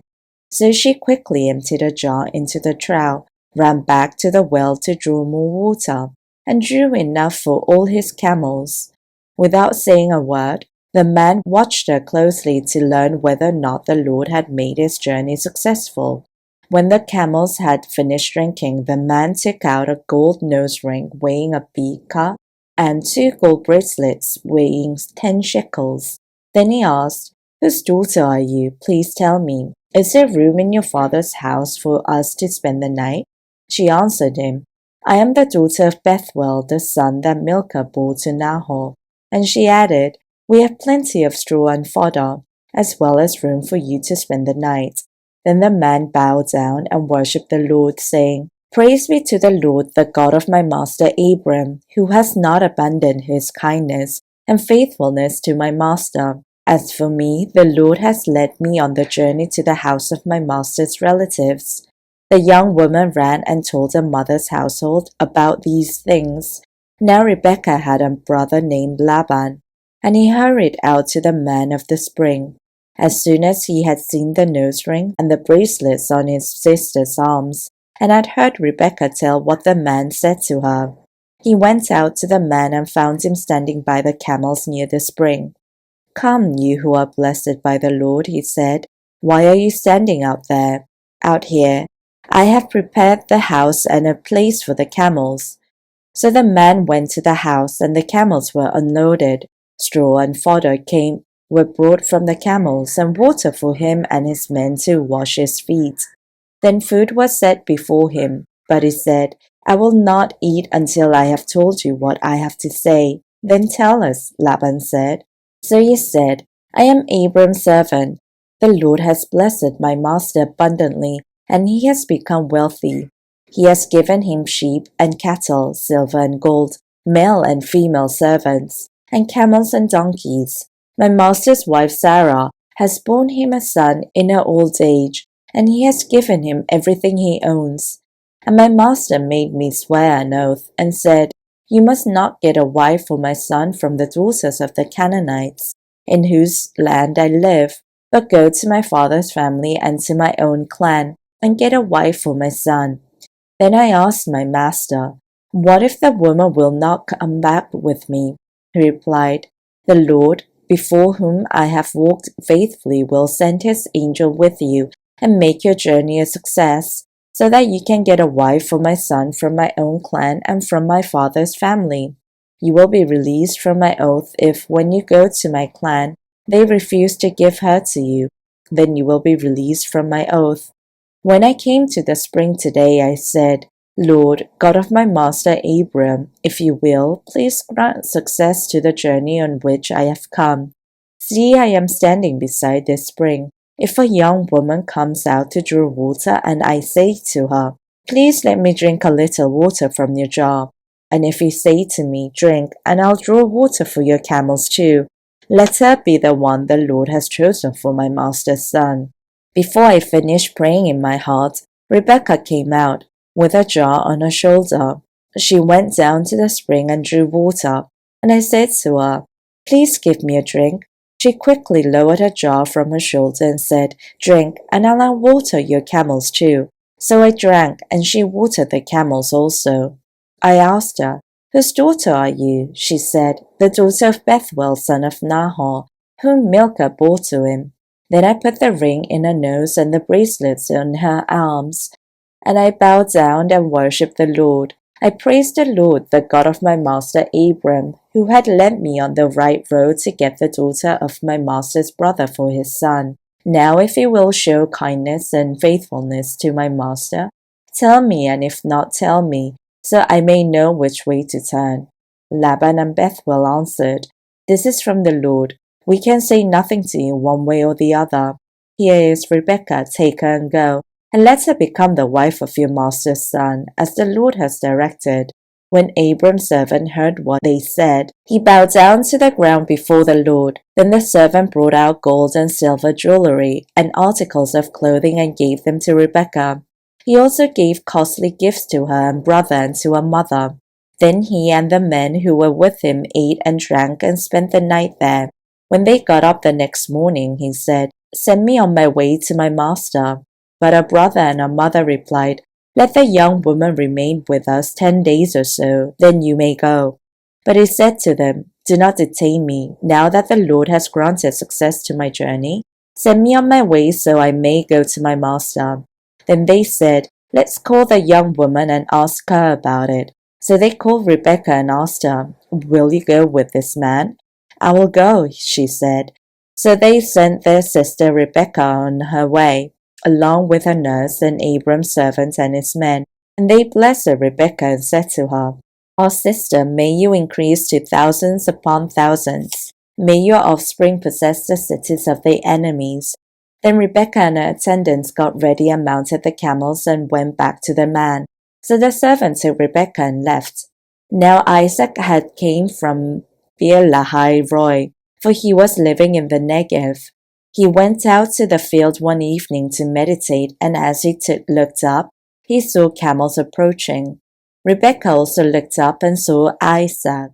She got down from her camel and asked the servant, "Who is that man in the field coming to meet us?" "He is my master," the servant answered. So she took her veil and covered herself. Then the servant told Isaac all he had done. Isaac brought her into the tent of his mother Sarah, and he married Rebekah. So she became his wife, and she loved her, and Isaac was comforted after his mother's death. Genesis chapter 25. The death of Abram. Abram had taken another wife, whose name was Keturah. She bore him Zimran, Jokshan, Medan, Midian, Ishbak, and Shua. Jokshan was the father of Sheba and Dedan. The descendants of Dedan were the Asherites, the Letushites, and the Lumnites. The sons of Midian were Ephah, Hanok, Abida, and Eldah. All these were descendants of Keturah. Abram left everything he owned to Isaac.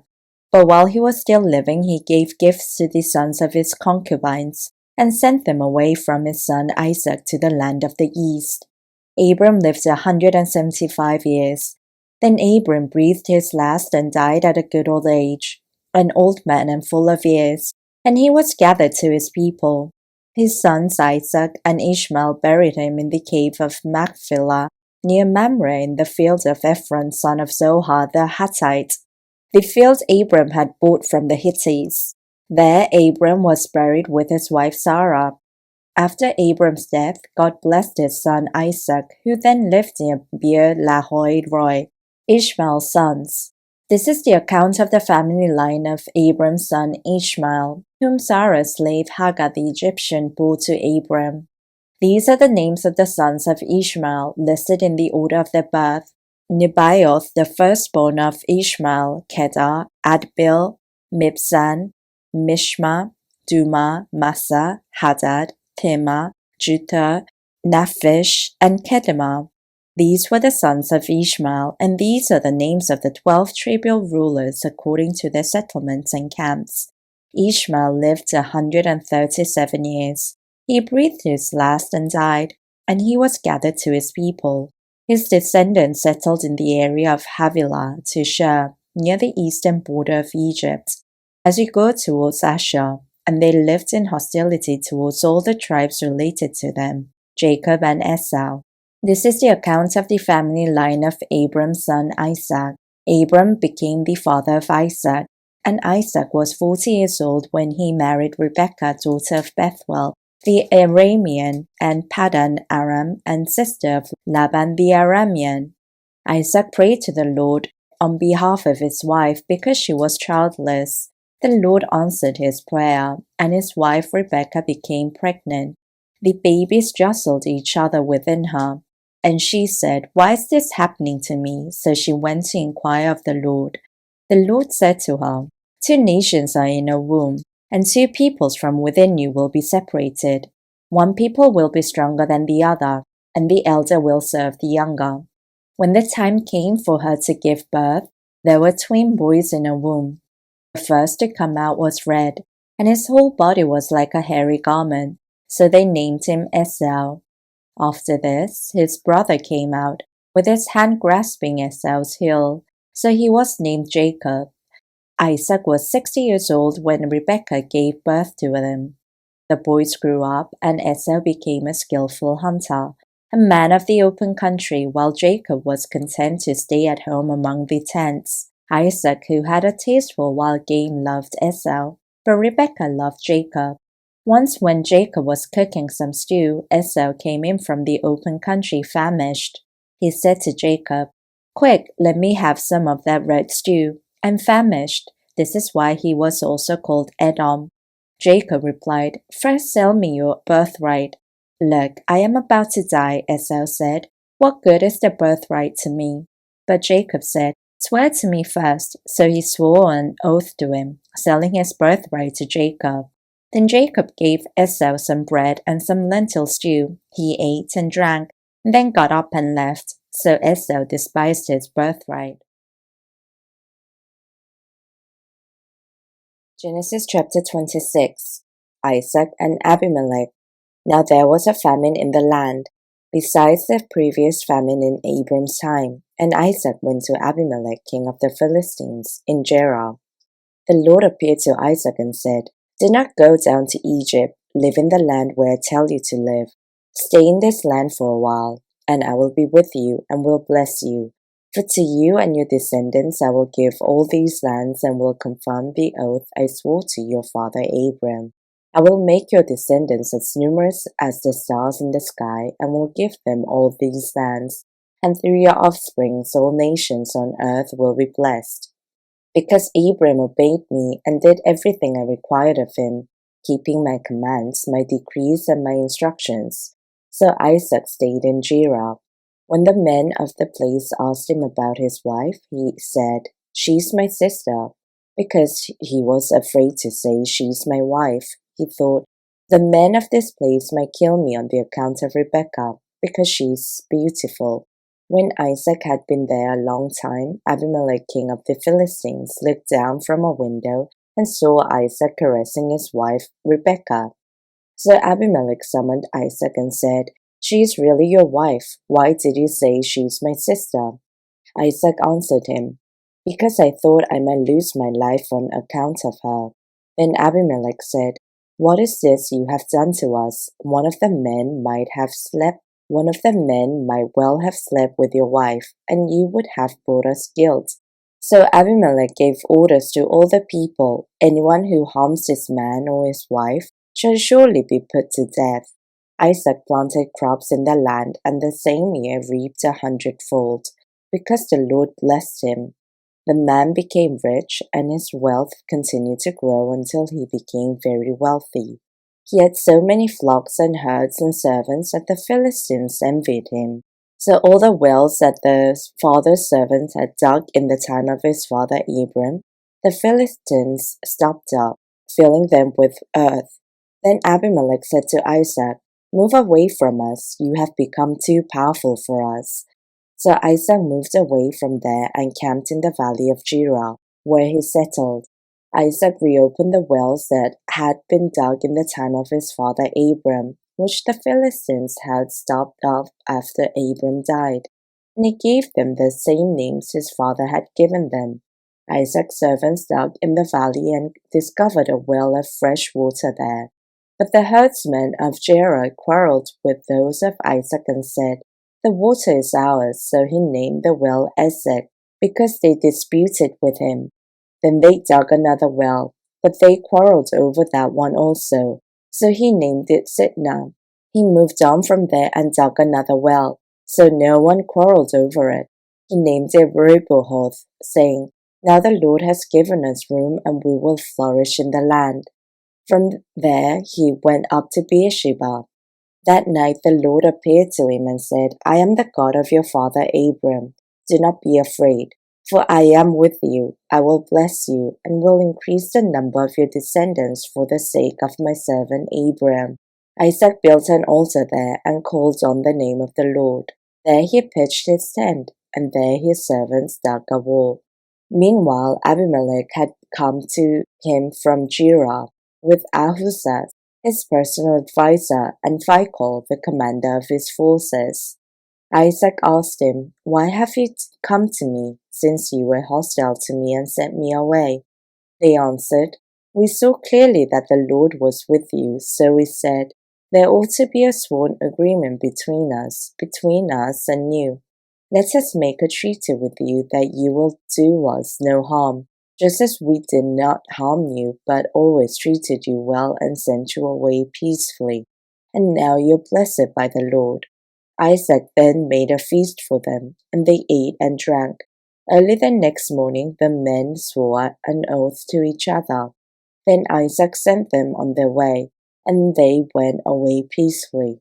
That day Isaac's servants came and told him about the well they had dug. They said, "We've found water." He called it Sheba, and to this day the name of the town has been Beersheba. Jacob takes Esau's blessing. When Esau was 40 years old, he married Judith, daughter of Beeri the Hittite, and also Basemath, daughter of Elon the Hittite. They were a source of grief to Isaac and Rebekah. Genesis chapter 27. When Isaac was old and his eyes were so weak that he could no longer see, he called for his elder son Esau and said to him, "My son." "Here I am," he answered. Isaac said, I am now an old man and don't know the day of my death. Now then, get your equipment, your quiver and bow, and go out to the open country to hunt some wild game for me. Prepare me the kind of tasty food I like and bring it to me to eat, so that I may give you my blessing before I die. Now Rebekah was listening as Isaac spoke to his son Esau. When Esau left for the open country to hunt game and bring it back, Rebekah said to her son Jacob, Look, I overheard your father say to your brother Esau, Bring me some game and prepare me some tasty food to eat, so that I may give you my blessing in the presence of the Lord before I die. Now, my son, listen carefully and do what I tell you. Go out to the flock and bring me 2 choice young goats, so that I can prepare some tasty food for your father, just the way he likes it. Then take it to your father to eat, so that he may give you his blessing before he dies. Jacob said to Rebekah his mother, But my brother Esau is a hairy man, while I have smooth skin. What if my father touches me? I would appear to be tricking him and would bring him a curse on myself rather than a blessing. His mother said to him, My son, let the curse fall on me. Just do what I say. Go and get them from me. So he went and got them and brought them to his mother, and she prepared some tasty food, just the way his father liked it. Then Rebekah took the best clothes of her elder son Esau, which she had in the house, and put them on her younger son Jacob. She also covered his hands and the smooth part of his neck with the goat skins. Then she handed to her son Jacob the tasty food and the bread she had made. He went to his father and said, My father. Yes, my son, he answered. Who is it? Jacob said to his father, I am Esau, your firstborn. I have done as you told me. Please sit up and eat some of my game, so that you may give me your blessing. Isaac asked his son, How did you find it so quickly, my son? The Lord your God gave me success, he replied. Then Isaac said to Jacob, Come near so I can touch you, my son, to know whether you are really my son Esau or not. Jacob went close to his father Isaac, who touched him and said, The voice is the voice of Jacob, but the hands are the hands of Esau. He did not recognize him, for his hands were hairy like those of his brother Esau, so he proceeded to bless him. Are you really my son Esau? He asked. I am, he replied. Then he said, My son, bring me some of your game to eat, so that I may give you my blessing. Jacob brought it to him, and he ate, and he brought some wine, and he drank. Then his father Isaac said to him, Come here, my son, and kiss me. So he went to him and kissed him. When Isaac caught the smell of his clothes, he blessed him and said, the smell of my son is like the smell of a field, and the Lord has blessed. May God give you heaven's dew and earth's riches, and abundance of grain and new wine. May nations serve you and peoples bow down to you. Be Lord over your brothers, and may the sons of your mother bow down to you. May those who curse you be cursed, and those who bless you be blessed. After Isaac finished blessing him, and Jacob had scarcely left his father's presence, his brother Esau came in from hunting. He too prepared some tasty food and brought it to his father. Then he said to him, My father, please sit up and eat some of my game, so that you may give me your blessing. His father Isaac asked him, Who are you? I am your son, he answered, your firstborn Esau. Isaac trembled violently and said, Who was it then that hunted game and brought it to me? I ate it just before you came, and I blessed him, and indeed he will be blessed. When Esau heard his father's words, he burst out with a loud and bitter cry and said to his father, Bless me too, my father. But he said, Your brother came deceitfully and took your blessing. Esau said, Isn't he rightly named Jacob? This is the second time he has taken advantage of me. He took my birthright, and now he has taken my blessing. Then he asked, Haven't you reserved any blessing for me? Isaac answered Esau, I have made him lord over you, and have made all his relatives his servants, and I have sustained him with grain and new wine. So what can I possibly do for you, my son? Esau said to his father, Do you have only one blessing, my father? Bless me too, my father. Then Esau wept aloud. His father Isaac answered him, Your dwelling will be away from the earth's riches, away from the dew of heaven above. You will live by the sword and you will serve your brother, but you grow restless. But when you grow restless, you will throw his yoke from off your neck. Esau held a grudge against Jacob because of the blessing his father had given him. He said to himself, "The days of mourning for my father are near. Then I will kill my brother Jacob." When Rebekah was told what her eldest son Esau had said, she sent for her younger son Jacob and said to him, "Your brother Esau is planning to avenge himself by killing you. Now then, my son, do what I say. Flee at once to my brother Laban in Haran. Stay with him for a while until your brother's fury subsides. When your brother is no longer angry with you and forgets what you did to him, I will send word for you to come back from there. Why should I lose both of you in one day?" Then Rebekah said to Isaac, "I'm disgusted with living because of these Hittite women. If Jacob takes a wife from among the women of this land, from Hittite women like these, my life will not be worth living." Genesis chapter 28. So Isaac called for Jacob and blessed him. Then he commanded him, "Do not marry a Canaanite woman. Go at once to Paddan Aram, to the house of your mother's father, Bethuel. Take a wife for you yourselves there. Take a wife for yourself there, from among the daughters of Laban, your mother's brother. May God Almighty bless you and make you fruitful and increase your numbers until you become a community of peoples. May He give you and your descendants the blessing given to Abraham, so that you may take possession of the land where you now reside as a foreigner, the land God gave to Abraham." Then Isaac sent Jacob on his way, and he went to Paddan Aram, to Laban son of Bethuel the Aramean, the brother of Rebekah, who was the mother of Jacob and Esau. Now Esau learned that Isaac had blessed Jacob and had sent him to Paddan Aram to take a wife from there, and that when he blessed him, he commanded him, "Do not marry a Canaanite woman," and that Jacob had obeyed his father and mother and had gone to Paddan Aram.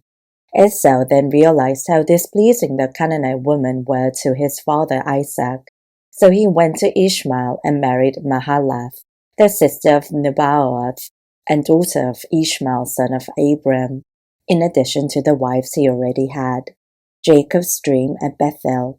Jacob left Beersheba and set out for Haran. When he reached a certain place, he stopped for the night because the sun had set. Taking one of the stones there, he put it under his head and lay down to sleep. He had a dream in which he saw a stairway resting on the earth, with its top reaching to heaven, and the angels of God were ascending and descending on it. There above it stood the Lord, and he said, "I am the Lord, the God of your father Abraham, and the God of Isaac. I will give you and your descendants the land on which you are lying. Your descendants will be like the dust of the earth, and you will spread out to the west and to the east, to the north and to the south. All peoples on earth will be blessed through you and your offspring. I am with you and will watch over you wherever you go, and I will bring you back to this land. I will not leave you until I have done that I have promised you." When Jacob awoke from his sleep, he thought, "Surely the Lord is in this place, and I was not aware of it." He was afraid and said, "How awesome is this place! This is none other than the house of God. This is the gate of heaven." Early the next morning, Jacob took the stone he had placed under his head and set it up as a pillar and poured oil on top of it. He called that place Bethel, though the city used to be called Luz. Then Jacob made a vow, saying, "If God will be with me and will watch over me on this journey I am taking, and will give me food to eat and clothes to wear, so that I return safely to my father's household, then the Lord will be my God. And this stone that I have set up as a pillar will be God's house, and all that you give me I will give you a tenth." Genesis chapter 29. Jacob arrives in Paddan Aram. Then Jacob continued on his journey and came to the land of the eastern peoples. There he saw a well in the open country, with 3 flocks of sheep lying near it because the flocks were watered from the well. The stone of the mouth of the well was large. When all the flocks were gathered there, the shepherds would roll the stone away from the well's mouth and water the sheep. Then they would return the stone to its place over the mouth of the well. Jacob asked the shepherds, "My brothers, where are you from?" "We are from Haran," they replied. He said to them, "Do you know Laban, Nahor's grandson?" "Yes, we know him," they answered. Then Jacob asked him, "Is he well?"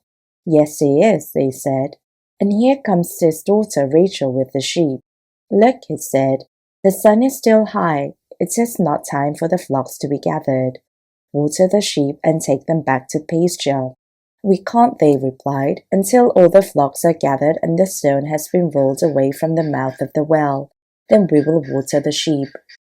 While he was still talking with them, Rachel came with her father's sheep, for she was a shepherd. When Jacob saw Rachel, daughter of his uncle Laban, and Laban's sheep, he went over and rolled the stone away from the mouth of the well, and watered his water's sheep. Then Jacob kissed Rachel and began to weep aloud. He had told Rachel that he was a relative of her father and a son of Rebekah. So she ran and told her father. As soon as Laban heard the news about Jacob, his sister's son, he hurried to meet him. He embraced him and kissed him and brought him to his home. And there Jacob told him all these things. Then Laban said to him, "You are my own flesh and blood." Jacob marries Leah and Rachel. After Jacob had stayed with him for a whole month, Laban said to him, "Just because you are a relative of mine, should you work for me for nothing? Tell me what your wages should be." Now Laban had 2 daughters. The name of the elder was Leah, and the name of the younger was Rachel. Leah had weak eyes, but Rachel had a lovely figure and was beautiful. Jacob was in love with Rachel and said, "I'll work for you 7 years in return for your younger daughter Rachel."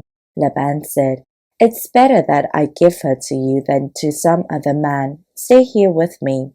So Jacob served 7 years to get Rachel, but they seemed like only a few days to him because of his love for her. Then Jacob said to Laban, "Give me my wife. My time is completed, and I want to make love to her." So Laban brought together all the people of the place and gave a feast. But when evening came, he took his daughter Leah and brought her to Jacob, and Jacob made love to her. And Laban gave his servant Zilpah to his daughter as her attendant. When morning came, there was Leah. So Jacob said to Laban, "What is this you have done to me? I served you for Rachel, didn't I? Why have you deceived me?" Laban replied, "It is not our custom here to give the younger daughter in marriage before the elder one.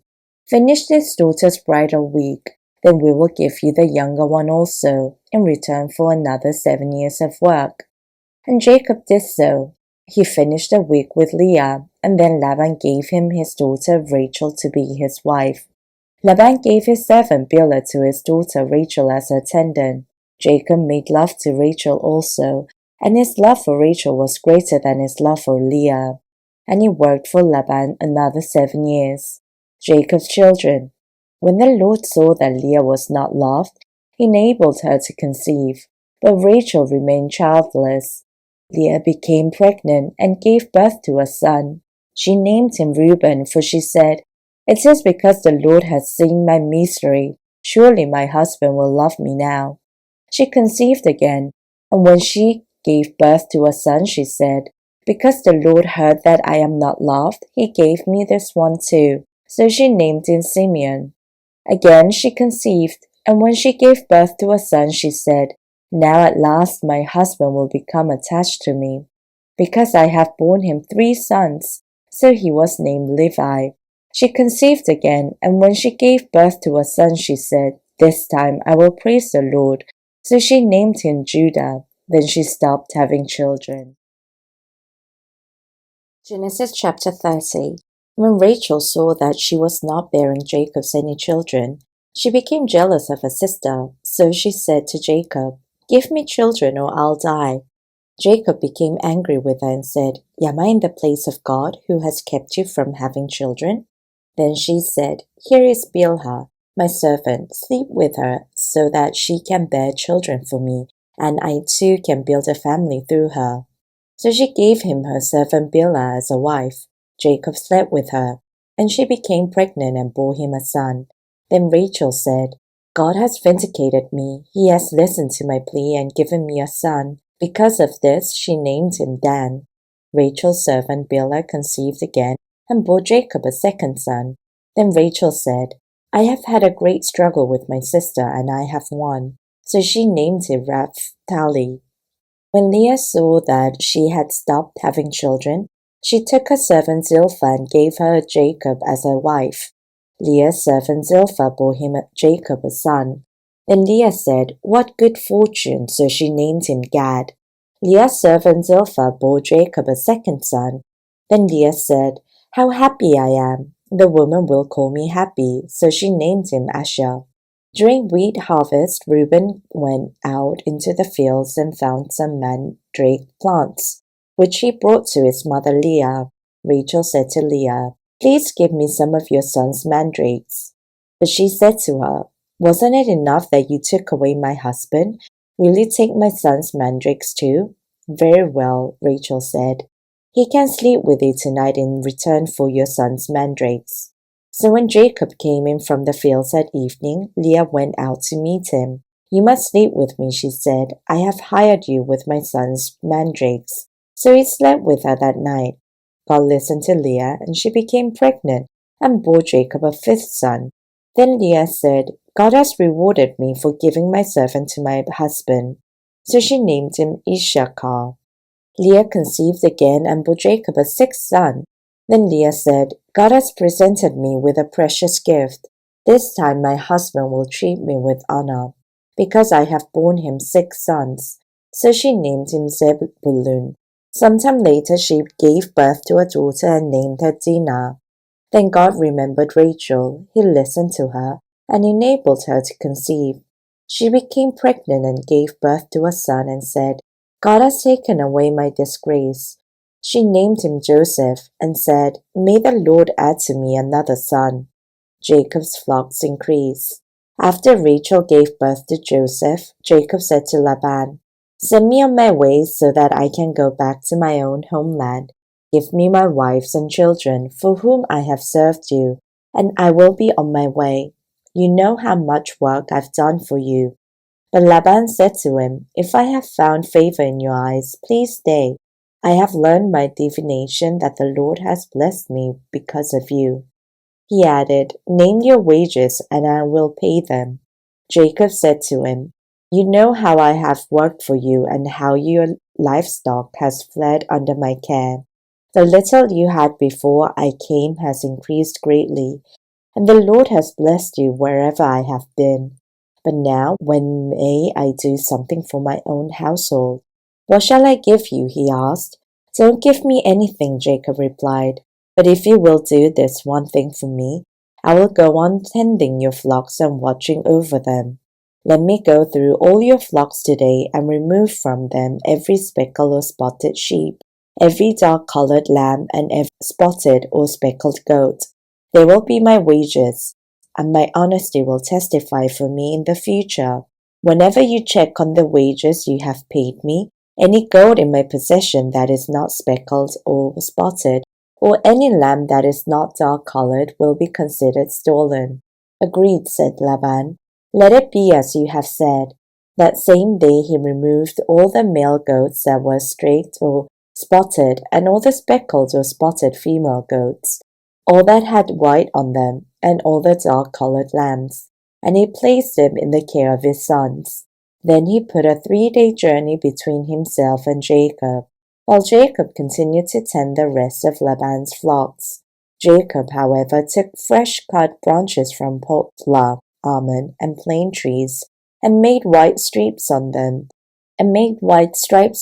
by peeling the bark and exposing the white inner wood of the branches. Then he placed the peeled branches in all the watering troughs, so that they would be directly in front of the flocks when they came to drink.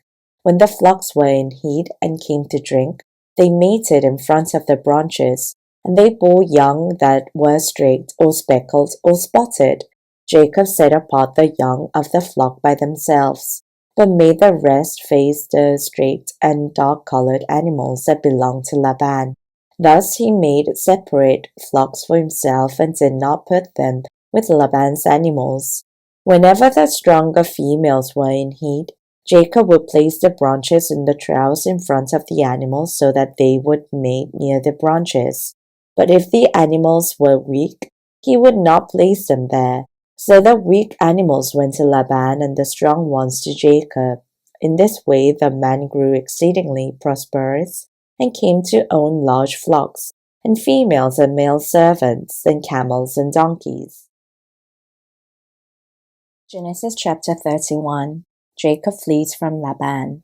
Jacob heard that Laban's sons were saying, "Jacob has taken everything our father owned and has gained all this wealth from what belonged to our father." And Jacob noticed that Laban's attitude towards him was not what it had been. But the Lord said to Jacob, "Go back to the land of your fathers and to your relatives, and I will be with you." So Jacob sent word to Rachel and Leah to come out to the fields where his flocks were. He said to them, "I see that your father's attitude towards me is not what it was before, but the God of my father has been with me. You know that I've worked for your father with all my strength, yet your father has cheated me by changing my wages 10 times. However, God has not allowed him to harm me. If he said, 'The speckled ones will be your wages,' then all the flocks gave birth to speckled young. And if he said, 'The straight ones will be your wages,' then all the flocks bore straight young. So God has taken away your father's livestock and has given them to me. In the breeding season, I once had a dream in which I looked up and saw that the male goats mating with the flock were straight, speckled, or spotted. The angel of God said to me in the dream, 'Jacob,' I answered, 'Here I am.' And he said, 'Look up and see that all the male goats mating with the flocks are straight, speckled, or spotted, for I have seen all that Laban has been doing to you. I am the God of Bethel, where you anointed a pillar and where you made a vow to me. Now leave this land and go back to your native land.' Then Rachel and Leah replied, 'Do we still have any share in the inheritance of our father's estate? Does he not regard us as foreigners? Not only has he sold us, but he has used up what was paid for us. Surely all the wealth that God took away from our father belongs to us and our children, so do whatever God has told you.' Then Jacob put his children and his wives on camels, and he drove all his livestock ahead of him, along with all the goods he had accumulated in Paddan Aram, to go to his father Isaac in the land of Canaan. When Laban had gone to shear his sheep, Rachel stole her father's household gods. Moreover, Jacob deceived Laban an Aramean by not telling him he was running away. So he fled with all he had, crossed the river Euphrates, and headed for the hill country of Gilead. Laban pursues Jacob. On the 3rd day, Laban was told that Jacob had fled, taking his relatives with him. He pursued Jacob for 7 days and caught up with him in the hill country of Gilead. Then God came to Laban the Aramean in a dream at night and said to him, "Be careful not to say anything to Jacob, either good or bad." Jacob had pitched his tent in the hill country of Gilead when Laban overtook him, and Laban and his relatives camped there too. Then Laban said to Jacob, "What have you done? You've deceived me, and you've carried off my daughters like captives in war. Why did they run off secretly and deceive me? Why didn't you tell me so that I could send you away with joy and singing to the music of tambourines and harps? You didn't even let me kiss my grandchildren and my daughters goodbye. You have done a foolish thing. I have the power to harm you, but last night the God of your father said to me, 'Be careful not to say anything to Jacob, either good or bad.' Now you have gone off because you long to return to your father's household, but why did you steal my gods?" Jacob answered Laban, "I was afraid because I thought you would take your daughters away from me by force. But if you find anyone who has your gods, that person shall not live. In the presence of our relatives, see for yourself whether there is anything of yours here with me, and if so, take it." Now Jacob did not know that Rachel had stolen the gods. So Laban went into Jacob's tent and into Leah's tent and into the tent of 2 female servants, and he found nothing. After he came out of Leah's tent, he entered Rachel's tent. Now Rachel had taken the household gods and put them inside a camel's saddle, and was sitting on them. Laban searched through everything in the tent but found nothing. Rachel said to her father, "Don't be angry, my lord, that I cannot stand up in your presence. I'm having my period." So he searched but could not find the household gods. Jacob was angry and took Laban to task. "What is my crime?" he asked Laban. "How have I wronged you that you hunt me down? Now that you have searched through all my goods, what have you found that belongs to your household? Put it here in front of your relatives and mine, and let them judge between the 2 of us. I have been with you for 20 years now. Your sheep and goats have not miscarried, nor have I eaten rams of your flocks. I did not bring you animals torn by wild beasts. I bore the loss myself, and you demanded payment from me for whatever was stolen by day or night. This was my situation. The heat consumed me in the daytime and the cold at night, and sleep fled from my eyes. It was like this for the 20 years I was in your household. I worked for you 14 years for your 2 daughters and 6 years for your flocks, and you changed my wages 10 times. If the God of my father, the God of Abram, had the fear of Isaac, had not been with me, you would surely have sent me away and empty-handed. But God has seen my hardship and toil of my hands, and last night he rebuked you." Laban answered Jacob, "The women are my daughters, the children are my children, and the flocks are my flock. All you see is mine. Yet what can I do today about these daughters of mine, or about the children they have borne? Come now, let's make a covenant, you and I, and let it serve as a witness between us." So Jacob took a stone and set it up as a pillar. He said to his relatives, "Gather some stones." So they took stones and piled them in a heap, and they ate there by the heap. Laban called it Jegar-sahadutha, and Jacob called it Galeed. Laban said, "This heap is a witness between you and me today." That is why it was called Galeed. It was also called Mizpah, because he said, "May the Lord keep watch between you and me when we are away from each other. If you ill-treat my daughters, or if you take any wives besides my daughters, even though no one is with us, remember that God is witness between you and me." Laban also said to Jacob, "Here is this heap, and here is the pillar I have set up between you and me. This heap is a witness, and this pillar is a witness, that I will not go past this heap to your side to harm you, and that you will not go past this heap and pillar to my side to harm me. May the God of Abram and the God of Nahor, the God of their father, judge between us." So Jacob took an oath in the name of the fear of his father Isaac. He offered a sacrifice there in the hill country and invited his relatives to a meal. After they had eaten, they spent the night there. Early the next morning, Laban kissed his grandchildren and his daughters and blessed them. Then he left and returned home. Genesis chapter 32. Jacob prepares to meet Esau. Jacob also went on his way, and the angels of God met him. When Jacob saw them, he said, "This is the camp of God." So he named that place Mahanaim. Jacob sent messengers ahead of him to his brother Esau in the land of Seir, the country of Edom. He instructed them, "This is what you are to say to my lord Esau. Your servant Jacob says, I have been staying with Laban and have remained there till now. I have cattle and donkeys, sheep and goats, male and female servants. Now I am sending this message to my lord, that I may find favor in your eyes." When the messengers returned to Jacob, they said, "We went to your brother Esau, and now he is coming to meet you, and 400 men are with him." In great fear and distress, Jacob divided the people who were with him in 2 groups, and the flocks and herds and camels as well. He thought, if Esau comes and attacks one group, the group that is left may escape. Then Jacob prayed, "O God of my father Abram, God of my father Isaac, Lord, you who said to me, go back to your country and your relatives, and I will make you prosper. I am unworthy of all the kindness and faithfulness you have shown your servant. I had only my staff when I crossed this Jordan, but now I have become 2 camps.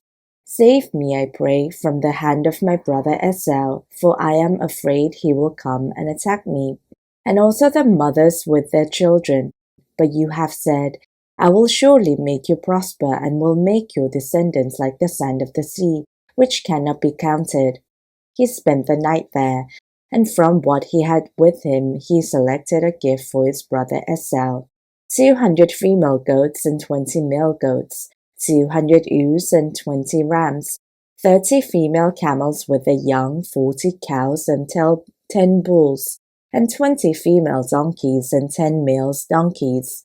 He put them in the care of his servants, each herd by itself, and said to his servants, Go ahead of me, and keep some space between the herds. He instructed the one in the lead, When my brother Esau meets you and asks, Who do you belong to, and where are you going, and who owns all these animals in front of you? Then you ought to say, They belong to my servant Jacob. They are as gifts sent to my lord Esau, and he is coming behind us. He also instructed the second, the third, and all the others who followed the herds. You ought to say the same thing to Esau when you meet him. And be sure to say, Your servant Jacob is coming behind us. For we thought, I will pacify him with these gifts that I am sending on ahead. Later, when I see him, perhaps he will receive me. So Jacob's gifts went on ahead of him, but he himself spent the night in the camp. Jacob wrestles with God. That night Jacob got up and took his 2 wives, his 2 female servants, and his 11 sons and crossed the ford of the Jabbok. After he had sent him across the stream, he sent over all his possessions. So Jacob was left alone, and a man wrestled with him till daybreak. When the man saw that he could not overpower him, he touched the socket of Jacob's hip so that his hip was wrecked, and he wrestled with the man. Then the man said, Let me go, for it is daybreak. But Jacob replied, I will not let you go unless you bless me. The man asked him, What is your name? Jacob, he answered. Then the man said, Your name will no longer be Jacob, but Israel, because you have struggled with God and with humans and have overcome. Jacob said, Please tell me your name. But he replied, Why do you ask my name? Then he blessed him there. So Jacob called the place Peniel, saying, It is because I saw God face to face, and yet my life was spared. The sun rose above him as he passed Peniel, and he was limping because of his hip. Therefore to this day the Israelites do not eat the tendon attached to the socket of the hip, because the socket of Jacob's hip was touched near the tendon. Genesis chapter 33. Jacob meets Esau. Jacob looked up, and there was Esau coming with his 400 men. So he divided the children among Leah, Rachel, and the 2 female servants. He put the female servants and the children in front, Leah and her children next, and Rachel and Joseph in the rear. He himself went on ahead and bowed down to the ground 7 times as he approached his brother. But Esau ran to meet Jacob and embraced him. He threw his arms around his neck and kissed him, and they wept. Then Esau looked up and saw the women and children. Who are these with you? He asked. Jacob answered, They are the children God has graciously given your servant. Then the female servants and the children approached and bowed down. Next, Leah and her children came and bowed down. Last of all came Joseph and Rachel, and they too bowed down. Esau asked, What's the meaning of all these flocks and herds I met? To find favor in your eyes, my lord, he said. But Esau said, I already have plenty, my brother. Keep what you have for yourself. No, please, said Jacob. If I have found favor in your eyes, accept this gift from me. For to see your face is like seeing the face of God, now that you have received me favorably. Please accept the present that was brought to you, for God has been gracious to me, and I have all I need. And because Jacob insisted, Esau accepted it. Then Esau said, "Let us be on our way, I'll accompany you." But Jacob said to him, "My Lord knows that the children are tender and that I must care for the ewes and cows that are nursing their young. If they are driven hard just one day, all the animals will die. So let my Lord go on ahead of his servant, while I move along slowly at the pace of the flocks and herds before me, and the pace of the children, until I come to my Lord in Seir." Esau said, "Then let me leave some of my men with you." "But why do that?" Jacob asked. "Just let me find favor in the eyes of my Lord." So that day Esau started on his way back to Seir. Jacob, however, went to Succoth, where he built a place for himself and made shelters for his livestock. That is why the place is called Succoth. After Jacob came from Paddan Aram, he arrived safely at the city of Shechem in Canaan and camped within sight of the city. For 100 pieces of silver he bought from the sons of Hamor, the father of Shechem, the plot of ground where he pitched his tent. There he set up his altar and called it El Elohe Israel. Genesis chapter 34. Dinah and the Shechemites. Now Dinah, the daughter Leah had born to Jacob, went out to visit the women of the land. When Shechem, son of Hamor the Hivite, the ruler of that area, saw her, he took her and raped her. His heart was drawn to Dinah, daughter of Jacob. He loved the young woman and spoke tenderly to her. And Shechem said to his father Hamor, "Give me this girl as my wife." When Jacob heard that his daughter Dinah had been defiled, his sons were in the fields with his livestock, so he did nothing about it until they came home. Then Shechem, father Hamor, went out to talk with Jacob. Meanwhile, Jacob's sons had come in from the fields as soon as they heard what had happened. They were shocked and furious because Shechem had done an outrageous thing in Israel by sleeping with Jacob's daughter, a thing that should not be done. But Hamor said to them, "My son Shechem has his heart set on your daughter. Please give her to him as his wife. Intermarry with us, give us your daughters and take our daughters for yourselves. You can settle among us. The land is open to you. Live in it, trade in it, and then acquire property in it." Then Shechem said to Dinah's father and brothers, "Let me find favor in your eyes, and I will give you whatever you ask. Make the price for the bride and the gift I am to bring as great as you like, and I'll pay whatever you ask me. Only give the young woman as my wife." Because their sister Dinah had been defiled, Jacob's sons replied deceitfully as they spoke to Shechem and his father Hamor. They said to them, "We can't do such a thing. We can't give our sister to a man who is not circumcised. That would be a disgrace to us. We will enter into an agreement with you on one condition only, that you become like us by circumcising all your males. Then we will give you our daughters and take your daughters for ourselves. We'll settle among you and become one people with you. But if you will not agree to be circumcised, we'll take our sister and go." Their proposal seemed good to Hamor and his son Shechem. The young man, who was the most honored of all his father's family, lost no time in doing what they said, because he was delighted with Jacob's sister. So Hamor and his son Shechem went to the gate of the city to speak to the men of the city. "These men are friendly towards us," they said. "Let them live in our land and trade in it. The land has plenty of room for them. We can marry their daughters and they can marry ours. But the men will agree to live with us as one people only on the condition that our males be circumcised, as they themselves are. Won't their livestock, their property, and all their other animals become ours? So let us agree to their terms, and we'll settle among us." All the men who went out of the city gate agreed with Hamor and his son Shechem, and every male in the city was circumcised. 3 days later, while all of them were still in pain, 2 of Jacob's sons, Simeon and Levi, Dinah's brothers, took their swords and attacked the unsuspecting city, killing every male. They put Hamor and his son Shechem to the sword and took Dinah from Shechem's house and left. The sons of Jacob came upon the dead bodies and looted the city where their sister had been defiled. They seized their flocks and herds and donkeys and everything else of theirs in the city and out in the fields. They carried off all their wealth and all their women and children, taking as plunder everything in their houses.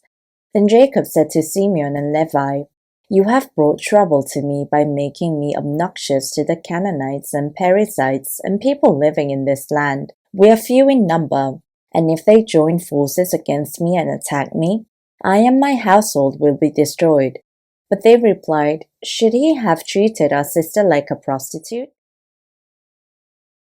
Genesis chapter 35. Jacob returns to Bethel. Then God said to Jacob, "Go up to Bethel and settle there, and build an altar there to God, who appeared to you when you were fleeing from your brother Esau." So Jacob said to his household and to all who were with him, "Get rid of the foreign gods you have with you, and purify yourselves and change your clothes. Then come, let us go up to Bethel, where I will build an altar to God, who answered me in the day of my distress, and who has been with me wherever I have gone." So they gave Jacob all the foreign gods they had and the rings in their ears, and Jacob buried them under the oak at Shechem.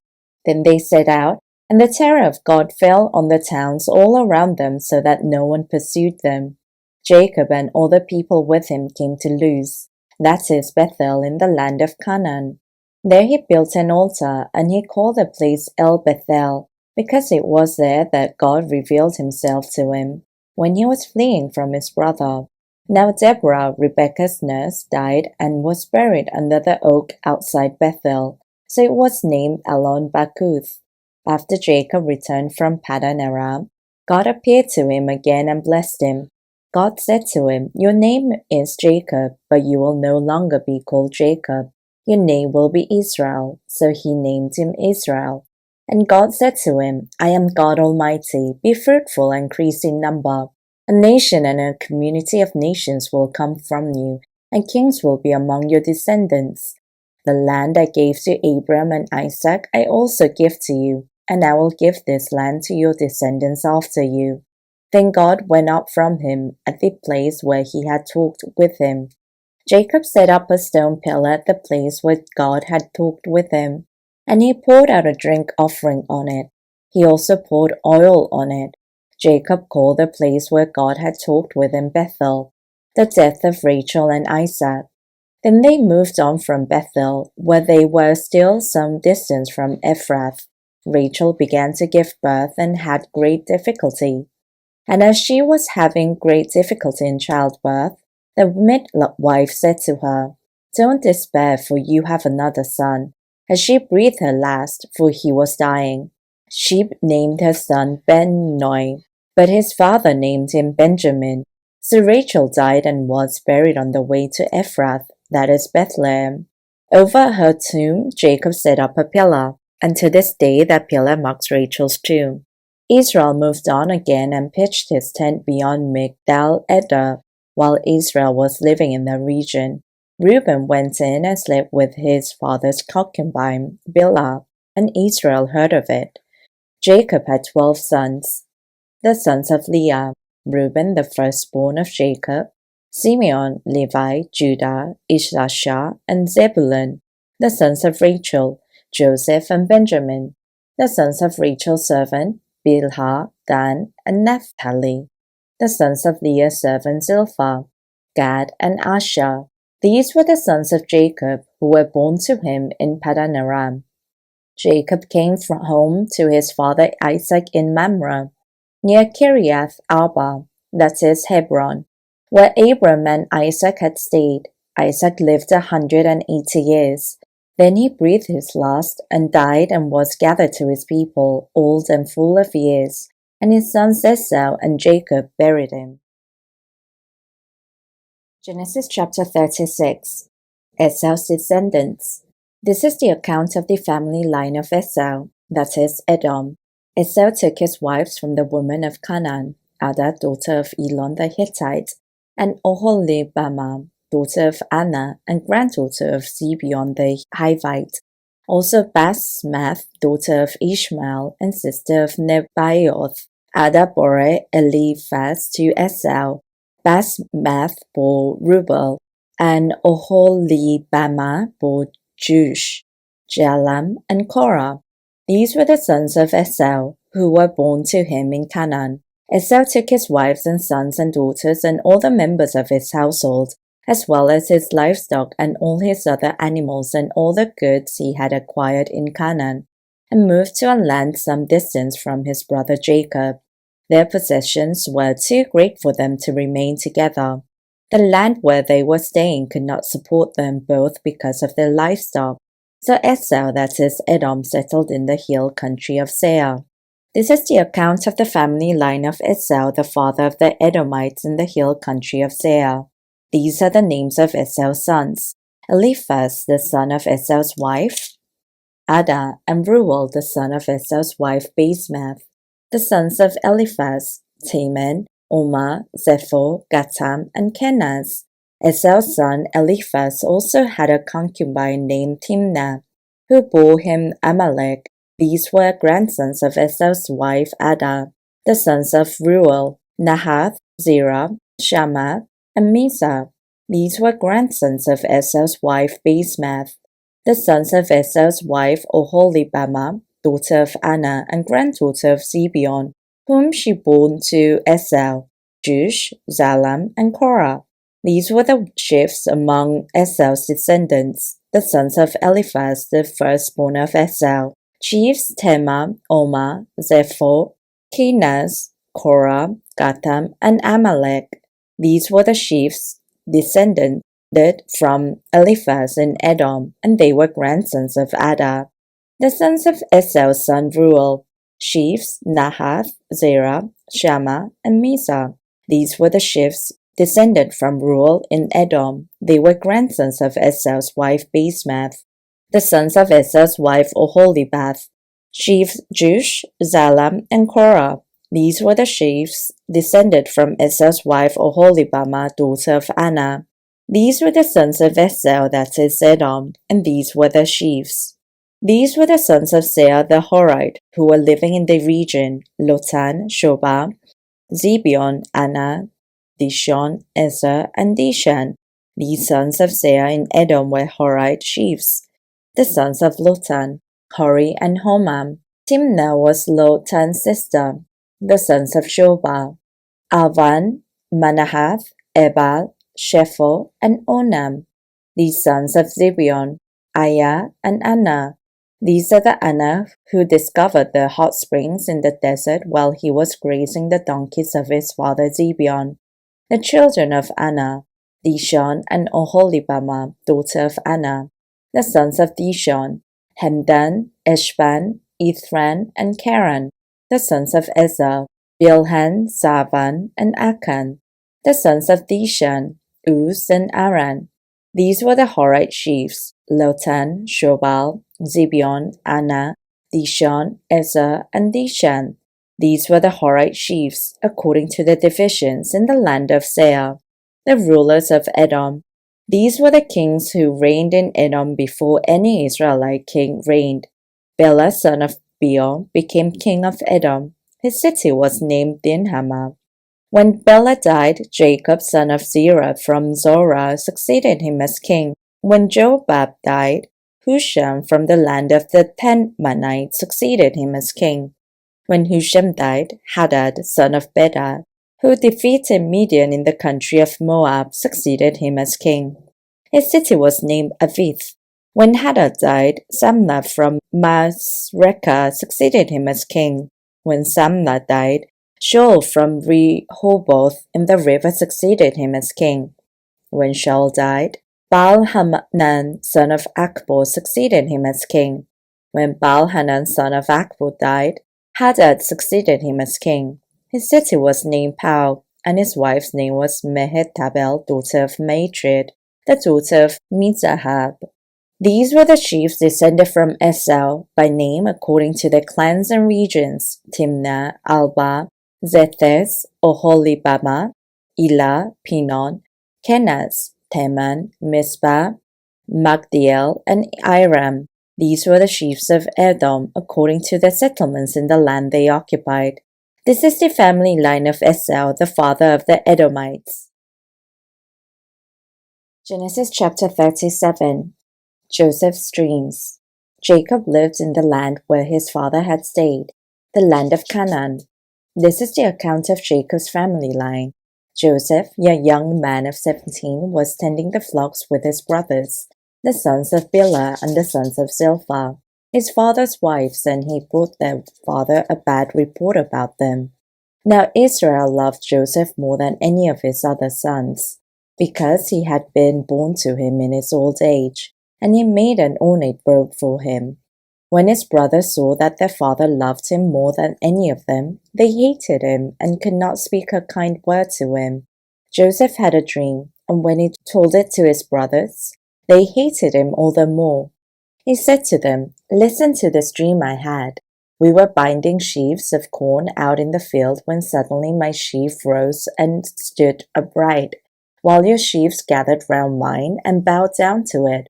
His brothers said to him, "Do you intend to reign over us? Will you actually rule us?" And they hated him all the more because of his dream and what he had said. Then he had another dream, and he told it to his brothers. "Listen," he said, "I had another dream, and this time the sun and moon and even 11 stars were bowing down to me." When he told his father as well as his brothers, his father rebuked him and said, "What is this dream you had? Will your mother and I and your brothers actually come and bow down to the ground before you?" His brothers were jealous of him, but his father kept the matter in mind. Joseph sold by his brothers. Now his brothers had gone to graze their father's flocks near Shechem. And Israel said to Joseph, "As you know, your brothers are grazing the flocks near Shechem. Come, I am going to send you to them." "Very well," he replied. So he said to him, "Go and see if all is well with your brothers and with the flocks, and bring word back to me." Then he sent him off from the valley of Hebron. When Joseph arrived at Shechem, a man found him wandering around in the fields and asked him, "What are you looking for?" He replied, "I'm looking for my brothers. Can you tell me where they are grazing their flocks?" "They have moved on from here," the man answered. "I heard them say, 'Let's go to Dothan.'" So Joseph went after his brothers and found them near Dothan. But they saw him in the distance, and before he reached them, they plotted to kill him. "Here comes that dreamer," they said to each other. "Come now, let's kill him, and throw him into one of these cisterns and say that a ferocious animal devoured him. Then we'll see what comes of his dreams." When Reuben heard this, he tried to rescue him from their hands. "Let's not take his life," he said. "Don't shed any blood. Throw him into the cistern here in the wilderness, but don't lay a hand on him." Reuben said this to rescue him from them and take him back to his father. So when Joseph came to his brothers, they stripped him of his robe, the ornate robe he was wearing, and they took him and threw him into the cistern. The cistern was empty. There was no water in it. As they sat down to eat their meal, they looked up and saw a caravan of Ishmaelites coming from Gilead. Their camels were loaded with spices, balm, and myrrh, and they were on their way to take them down to Egypt. Judah said to his brothers, "What will we gain if we kill a brother and cover up his blood? Come, let's sell him to the Ishmaelites and not lay our hands on him. After all, he is our brother, our own flesh and blood." His brothers agreed. So when the Midianite merchants came by, his brothers pulled Joseph up out of the cistern and sold him for 20 shekels of silver to the Ishmaelites, who took him to Egypt. When Reuben returned to the cistern and saw that Joseph was not there, he tore his clothes. He went back to his brothers and said, "The boy isn't here. Where can I turn now?" Then they got Joseph's robe, slaughtered a goat, and dipped the robe in the blood.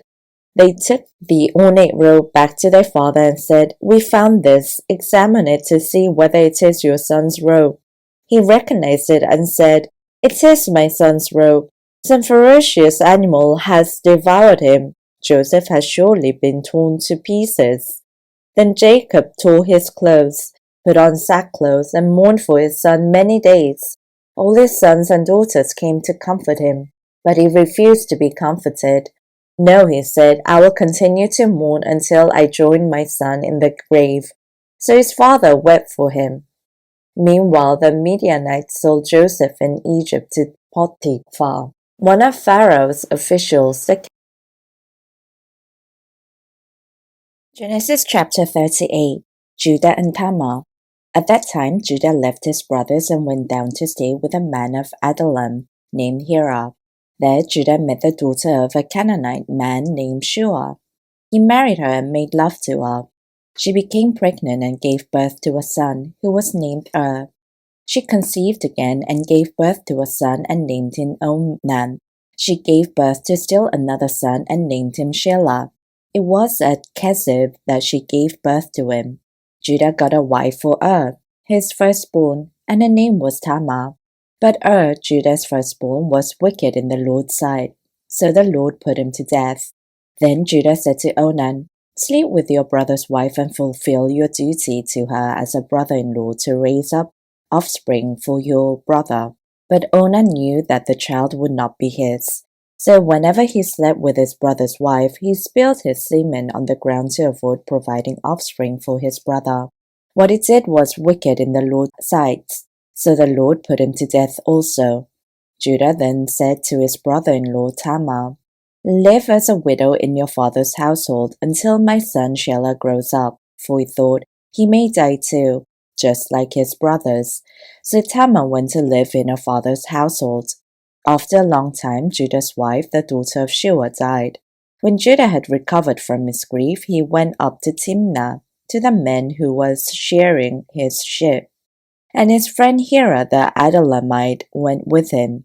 When Tamar was told, Your father-in-law is on his way to Timnah to shear his sheep, she took off her widow's clothes, covered herself with a veil to disguise herself, and then sat down at the entrance to Enaim, which is on the road to Timnah. For she saw that, though Shelah had now grown up, she had not been given to him as his wife. When Judah saw her, he thought she was a prostitute, for she had covered her face. Not realizing that she was his daughter-in-law, he went over to her by the roadside and said, Come now, let me sleep with you. And what will you give me to sleep with you? She asked. I'll send you a young goat from my flock, he said. Will you give me something as a pledge until you send it? She asked. He said, What pledge should I give you? Your seal and its cord, and the staff in your hand, she answered. So he gave them to her and slept with her, and she became pregnant by him. After she left, she took off her veil and put it on her widow's clothes again. Meanwhile, Judah sent the young goat by his friend the Adullamite to order to get his pledge back from the woman, but he did not find her. He asked the men who lived there, Where's the shrine prostitute who was beside the road at Enaim? There hasn't been any shrine prostitute here, they said. So he went back to Judah and said, I didn't find her. Besides, the men who lived there said, There hasn't been any shrine prostitute here. Then Judah said, Let her keep what she has, or we will become a laughing stock. After all, I did send her this young goat, but you didn't find her. About 3 months later, Judah was told, Your daughter-in-law Tamar is guilty of prostitution, and as a result, she is now pregnant. Judah said, Bring her out and let her be burned to death. As she was being brought out, she sent a message to her father-in-law. I am pregnant by the man who owns these, she said, and she added, See if you recognize whose seal and cord and staff these are. Judah recognized them and said, She is more righteous than I, since I wouldn't give her to my son Shelah. And he did not sleep with her again. When the time came for her to give birth, there were twin boys in her womb. As she was giving birth, one of them put out his hand, and the midwife took a scarlet thread and tied it on his wrist and said, This one came out first. But when he drew back his hand, his brother came out, and she said, So this is how you have broken out, and he was named Perez. Then his brother, who had the scarlet thread on his wrist, came out, and he was named Zerah. Genesis chapter 39.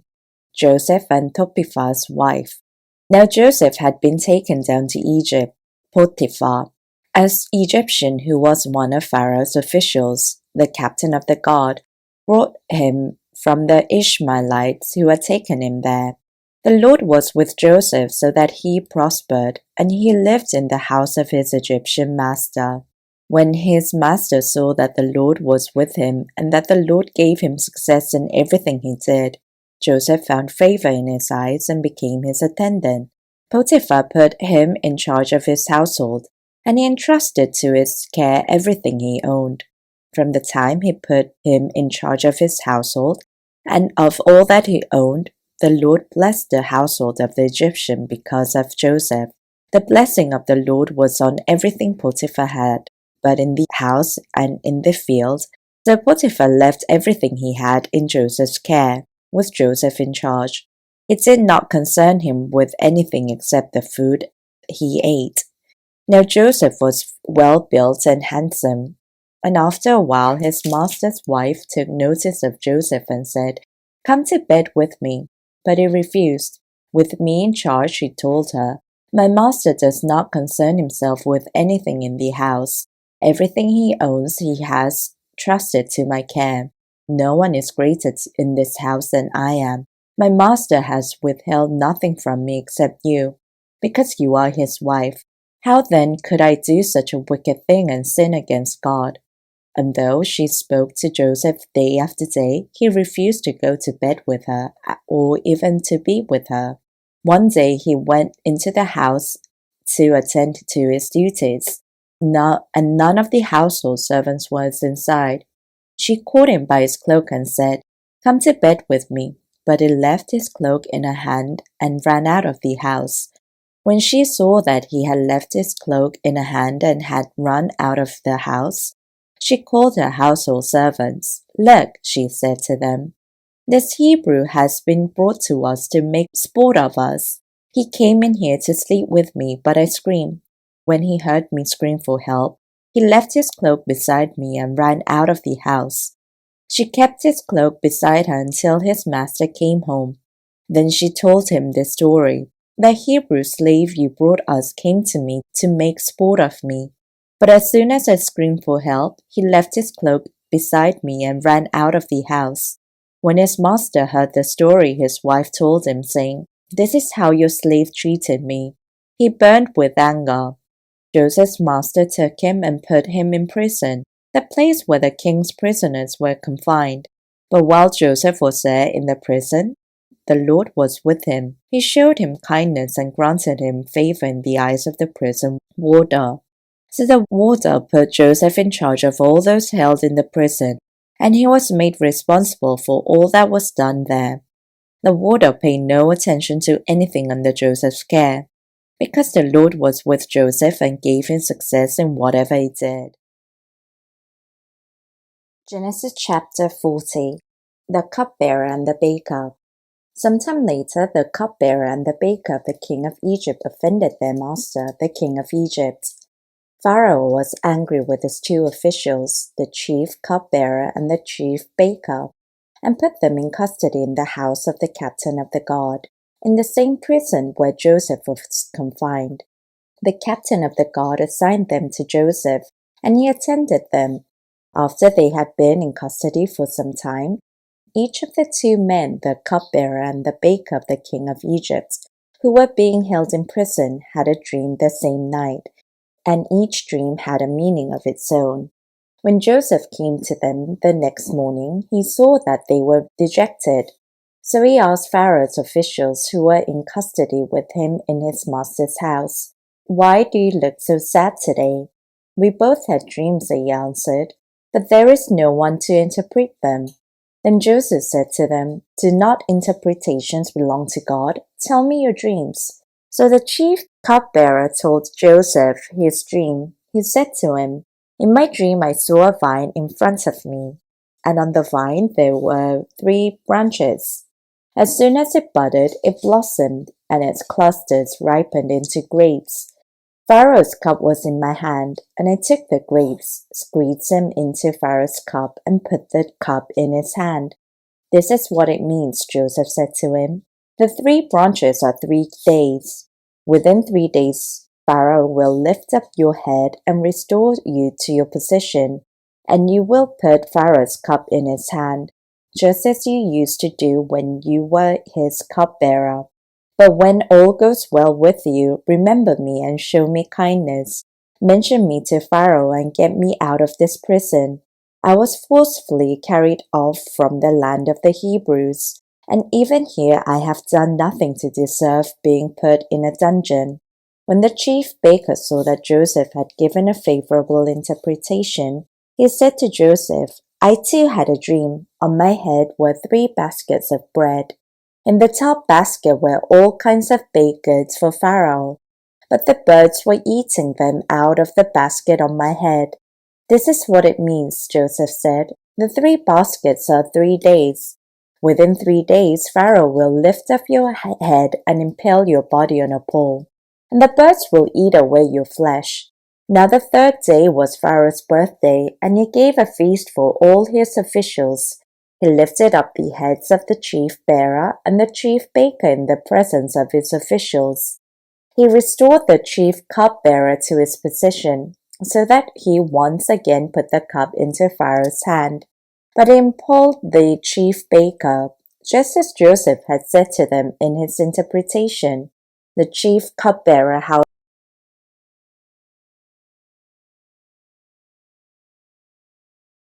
Genesis chapter 41. Pharaoh's dreams. When 2 full years had passed, Pharaoh had a dream. He was standing by the Nile, when out of the river there came up 7 cows, sleek and fat, and they grazed among the reeds. After them 7 other cows, ugly and gaunt, came up out of the Nile and stood beside those on the river bank. And the cows that were ugly and gaunt ate up the 7 sleek fat cows. Then Pharaoh woke up. He fell asleep again and had a second dream.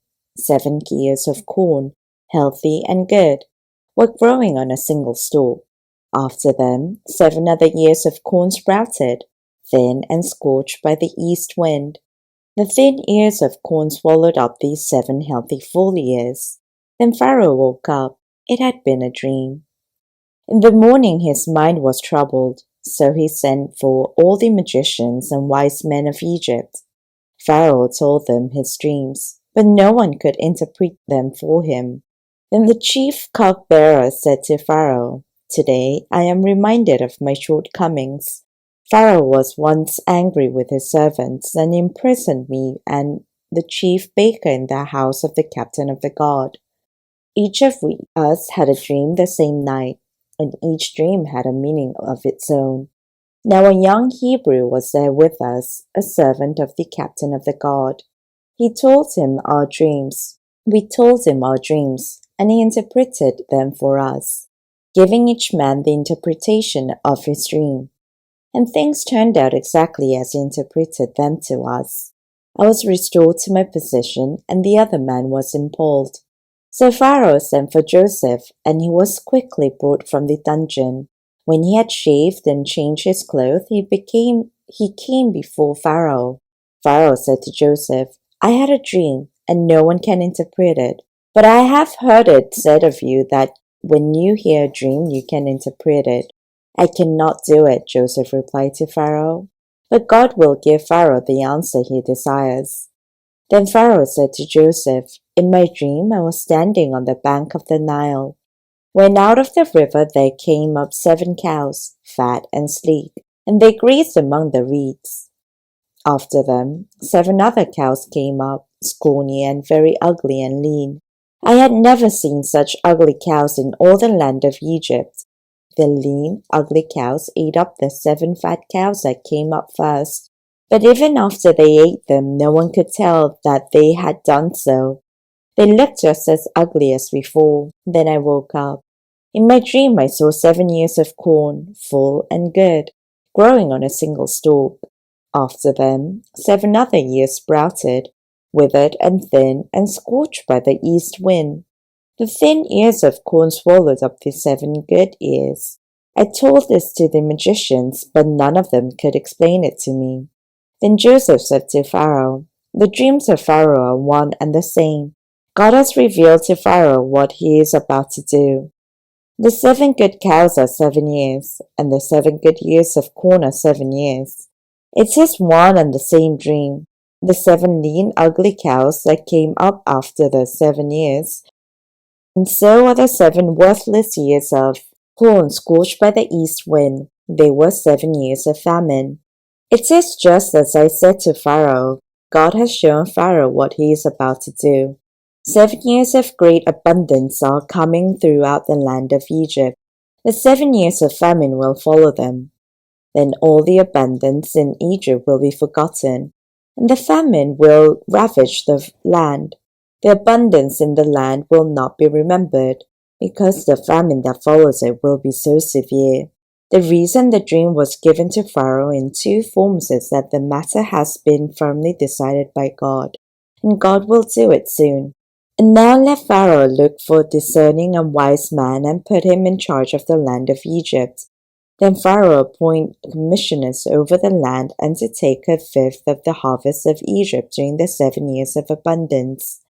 They should collect all the food of these good years that are coming and store up the grain under the authority of Pharaoh, to be kept in the cities for food. This food should be held in reserve for the country, to be used during the 7 years of famine that will come upon Egypt, so that the country may not be ruined by the famine. The plan seemed good to Pharaoh and to all his officials, so Pharaoh asked them, "Can we find anyone like this man, one in whom is the Spirit of God?" Then Pharaoh said to Joseph, "Since God has made all this known to you, there is no one so discerning and wise as you. You shall be in charge of my palace, and all my people are to submit to your orders. Only with respect to the throne will I be greater than you, Joseph in charge of Egypt." So Pharaoh said to Joseph, "I hereby put you in charge of the whole land of Egypt." Then Pharaoh took his signet ring from his finger and put it on Joseph's finger. He dressed him in robes of fine linen and put a gold chain round his neck. He made him ride in a chariot as his second in command, and people shouted before him, "Make way!" Thus he put him in charge of the whole land of Egypt. Then Pharaoh said to Joseph, "I am Pharaoh, but without your word no one will lift hand or foot in all Egypt." Pharaoh gave Joseph the name Zaphenath-Paneah, and gave him Asaph, daughter of Potipharah, priest of On, to be his wife. And Joseph went throughout the land of Egypt. Joseph was 30 years old when he entered the service of Pharaoh, king of Egypt. And Joseph went out of Pharaoh's presence and traveled throughout Egypt. During the 7 years of abundance, the land produced plentifully. Joseph collected all the food produced in those 7 years of abundance in Egypt and stored it in the cities.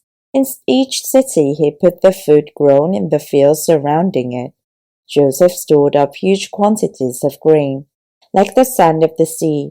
It was so much that he stopped keeping records because it was beyond measure. Before the years of famine came, 2 sons were born to Joseph by Asenath, daughter of Potipharah, priest of On. Joseph named his firstborn Manasseh, and said, "It is because God has made me forget all my trouble and all my father's household." The second son he named Ephraim, and said, "It is because God has made me fruitful in the land of my suffering." The 7 years of abundance in Egypt came to an end, and the 7 years of famine began. Just as Joseph had said, there was famine in all the other lands, but in the whole land of Egypt there was food. When all Egypt began to feel the famine, the people cried to Pharaoh for food. Then Pharaoh told all the Egyptians, "Go to Joseph and do what he tells you." When the famine had spread over the whole country, Joseph opened all these storehouses and sold grain to the Egyptians, for the famine was severe throughout Egypt, and all the world came to Egypt to buy grain from Joseph, because the famine was severe everywhere. Genesis chapter 42. Joseph's brothers go to Egypt. When Jacob learned that there was grain in Egypt, he said to his sons, "Why do you just keep looking at each other?" he continued. "I have heard that there is grain in Egypt. Go down there and buy some for us, so that we may live and not die." Then 10 of Joseph's brothers went down to buy grain from Egypt. But Jacob did not send Benjamin, Joseph's brother, with the others because he was afraid that harm might come to him. So Israel's sons were among those who went to buy grain, for there was famine in the land of Canaan also. Now Joseph was the governor of the land, the person who sold grain to all its people. So when Joseph's brothers arrived, they bowed down to him with their faces to the ground. As soon as Joseph saw his brothers, he recognized them, but he pretended to be a stranger and spoke harshly to them. "Where did you come from?" he asked. "From the land of Canaan," they replied, "to buy food." Although Joseph recognized his brothers, they did not recognize him. Then he remembered his dreams about them and said to them, "You are spies. You have come to see where land is unprotected." "No, my lord," they answered. "Your servants have come to buy food. We are all the sons of one man. Your servants are honest men, not spies." "No," he said to them, "you have come to see where land is unprotected." But they replied, "Your servants were 12 brothers, the sons of one man, who lives in the land of Canaan. The youngest is now with our father, and one is no more." Joseph said to them, "It is just as I told you, you are spies. And this is how you will be tested. As surely as Pharaoh lives, you will not leave this place unless your youngest brother comes here. Send one of your number to get your brother, and rest of you will be kept in prison, so that your words may be tested to see if you are telling the truth. If you are not, then as surely as Pharaoh lives, you are spies." And he put them all in custody for 3 days. On the 3rd day Joseph said to them, "Do this, and you will live, for I fear God. If you are honest men, let one of your brothers stay here in prison, while the rest of you go and take grain back for your starving households. But you must bring your youngest brother to me, so that your words may be verified, and that you may not die." This they proceeded to do. They said to one another, "Surely we are being punished because of our brother. We saw how distressed he was when he pleaded with us for his life, but we would not listen. That's why this distress has come to us." Reuben replied, "Didn't I tell you not to sin against a boy? But you wouldn't listen. Now we must give an accounting for his blood." They did not realize that Joseph could understand them, since he was using an interpreter.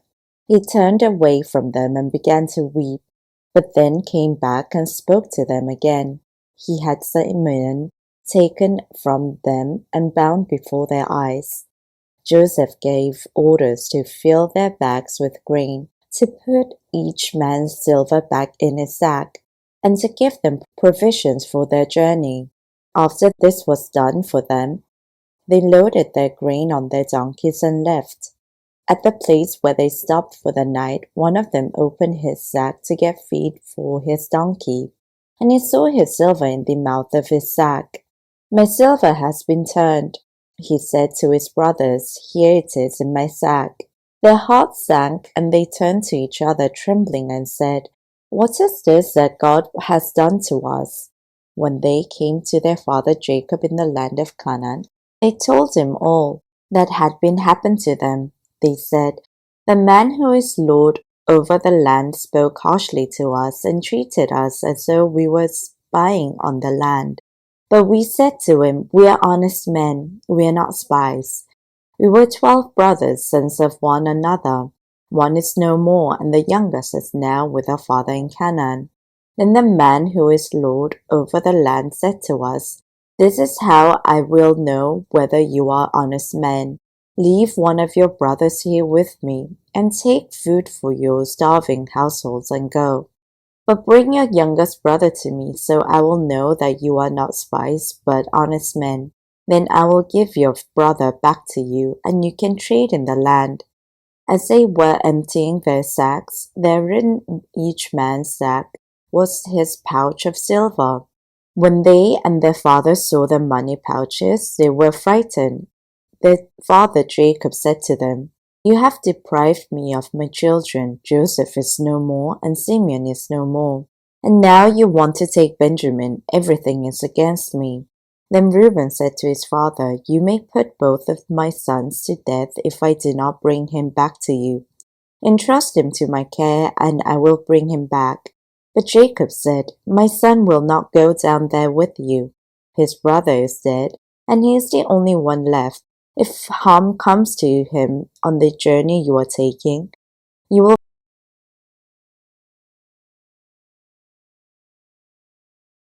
Genesis chapter 43. The second journey to Egypt. Now the famine was still severe in the land. So when they had eaten all the grain they had brought from Egypt, their father said to them, "Go back and buy us a little more food." But Judah said to him, "The man warned us solemnly, 'You will not see my face again unless your brother is with you. If you will send our brother along with us, we will go down and buy food for you. But if you will not send him, we will not go down.' Because the man said to us, 'You will not see my face again unless your brother is with you.'" Israel asked, "Why did you bring this trouble on me by telling the man you had another brother?" They replied, "The man questioned us closely about ourselves and our family. 'Is your father still living?' he asked us. 'Do you have another brother?' We simply answered his questions. How were we to know he would say, 'Bring your brother down here'?" Then Judah said to Israel his father, "Send the boy along with me, and we will go at once, so that we and you and our children may live and not die. I myself will guarantee his safety. You can hold me personally responsible for him. If I do not bring him back to you and set him here before you, I will bear the blame for you all my life. As it is, if we had not delayed, we could have gone and returned twice." Then their father Israel said to them, "If it must be, then do this. Put some of the best products of the land in your bags and take them down to the man as a gift. A little balm and a little honey, some spices and myrrh, some pistachio nuts and almonds. Take double the amount of silver with you, for you must return the silver that was put back into the mouth of your sacks. Perhaps it was a mistake. Take your brother also and go back to the man at once. And may God Almighty grant you mercy before the man so that he will let your other brother and Benjamin come back with you. As for me, if I am bereaved, I am bereaved." So the men took the gifts and double the amount of silver, and Benjamin also. They hurried down to Egypt and presented themselves to Joseph. When Joseph saw Benjamin with them, he said to the steward of the house, "Take these men to my house, slaughter an animal, and prepare a meal. They are to eat with me at noon." The man did as Joseph told him and took the men to Joseph's house. Now the men were frightened when they were taken to his house. They thought, "We were brought here because of the silver that was put back into our sacks the first time. He wants to attack us and overpower us and seize us as slaves and take our donkeys." So they went up to Joseph's steward and spoke to him at the entrance to the house. "We beg your pardon, our lord," they said. "We came down here the first time to buy food. But at the place where we stopped for the night, we opened our sacks and each of us found his silver, the exact weight, in the mouth of his sack. So we have brought it back with us. We have also brought additional silver with us to buy food. We don't know who put our silver in our sacks." "It's all right," he said. "Don't be afraid. Your God, the God of your father, has given you treasure in your sacks. I received your silver." Then he brought Simeon out to them. The steward took the men into Joseph's house, gave them water to wash their feet, and provided fodder for their donkeys. They prepared their gifts for Joseph's arrival at noon, because they had heard that they were to eat there. When Joseph came home, they presented to him the gifts they had brought to the house, and they bowed down before him to the ground. He asked them how they were, and then he said, "How is your aged father you told me about? Is he still living?" They replied, "Your servant, our father, is still alive and well." And they bowed down, prostrating themselves before him. As he looked about and saw his brother Benjamin, his own mother's son, he asked, Is this your youngest brother, the one you told me about? And he said, God be gracious to you, my son.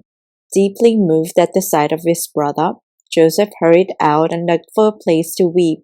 He went into his private room and wept there. After he had washed his face, he came out and, controlling himself, said, Serve the food. They served him by himself, the brothers by themselves, and the Egyptians who ate with him by themselves. Because Egyptians could not eat with Hebrews, for that is detestable to Egyptians. The men had been seated before him in the order of their ages, from the firstborn to the youngest, and they looked at each other in astonishment. When portions were served to them from Joseph's table, Benjamin's portion was 5 times as much as anyone else's, so they feasted and drank freely with him. Genesis chapter 44. A silver cup in a sack. Now Joseph gave these instructions to the steward of his house. Fill the men's sacks with as much food as they can carry, and put each man's silver in the mouth of his sack. Then put my cup, the silver one, in the mouth of the youngest one's sack, along with the silver for his grain. And he did as Joseph said. As morning dawned, the men were sent on their way with their donkeys. They had not gone far from the city when Joseph said to his steward, Go after those men at once, and when you catch up with them, say to them, Why have you repaid good with evil? Isn't this the cup my master drinks from and also uses for divination? This is a wicked thing you have done. When he caught up with them, he repeated these words to them. But they said to him, Why does my lord say such things? Far be it from your servants to do anything like that. We even brought back to you from the land of Canaan the silver we found inside the mouth of our sacks. So why would we steal silver or gold from your master's house?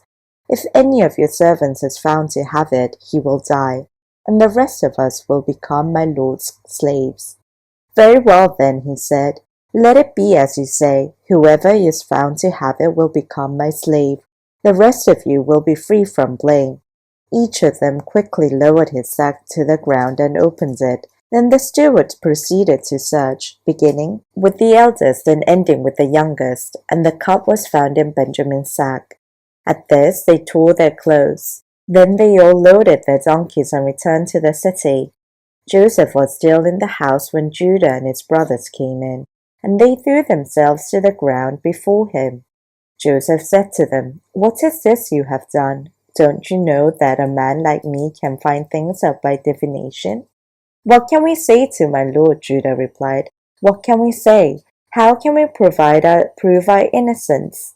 God has uncovered your servant's guilt. We are now my lord's slaves, we ourselves and the one who was found to have the cup. But Joseph said, Far be it from me to do such a thing. Only the man who was found to have the cup will become my slave. The rest of you go back to your father in peace. Then Judah went up to him and said, Pardon your servant, my lord. Let me speak a word to my lord. Do not be angry with your servant, though you are equal to Pharaoh himself. My lord asked his servants, Do you have a father or brother? And he answered, We have an aged father, and there is a young son born to him in his old age. His brother is dead, and he is the only one of his mother's sons left, and his father loves him. Then you said to your servants, Bring him down to me so I can see him from myself. And we said to the Lord, The boy cannot leave his father. If he leaves him, his father will die. But you told your servants, Unless your youngest brother comes down with you, you will not see my face again. When we went back to your servant, my father, we told him what my lord had said. Then our father said, Go back and buy a little more food. But we said, We cannot go down. Only if our youngest brother is with us, we will go. We cannot see that man's face unless our youngest brother is with us. Your servant, my father, said to us, You know that my wife bore me 2 sons. One of them went away from me, and I said, He has surely been torn to pieces, and I have not seen him since. If you take this one from me too, and harm comes to him, you will bring my grey head down to the grave in misery. So now, If the boy is not with us when I go back to your servant my father, and if my father, whose life is closely bound up with the boy's life, sees that the boy isn't there, he will die. Your servants will bring the grey head of our father down to the grave in sorrow. Your servant God guaranteed the boy's safety to my father. He said, If I do not bring him back to you, I will bear the blame for you, my father, all my life. Now then, please let your servant remain here as my lord's slave in place of the boy, and let the boy return with his brothers. How can I go back to my father if the boy is not with me? No, do not let me see the misery that would come on my father. Genesis chapter 45. Joseph makes himself known. Then Joseph could no longer control himself before all his attendants, and he cried out, Make everyone leave my presence. So there was no one with Joseph when he made himself known to his brothers. And he wept so loudly that the Egyptians heard him, and Pharaoh's household heard about it. Joseph said to his brothers, I am Joseph. Is my father still living? But his brothers were not able to answer him, because they were terrified at his presence. Then Joseph said to his brothers, Come close to me. When they had done so, he said, I am your brother Joseph, the one you sold into Egypt. And now do not be distressed, and do not be angry with yourselves for selling me here, because it was to save lives that God sent me ahead of you. For 2 years now there has been famine in the land, and for the next 5 years there will be no plowing and reaping.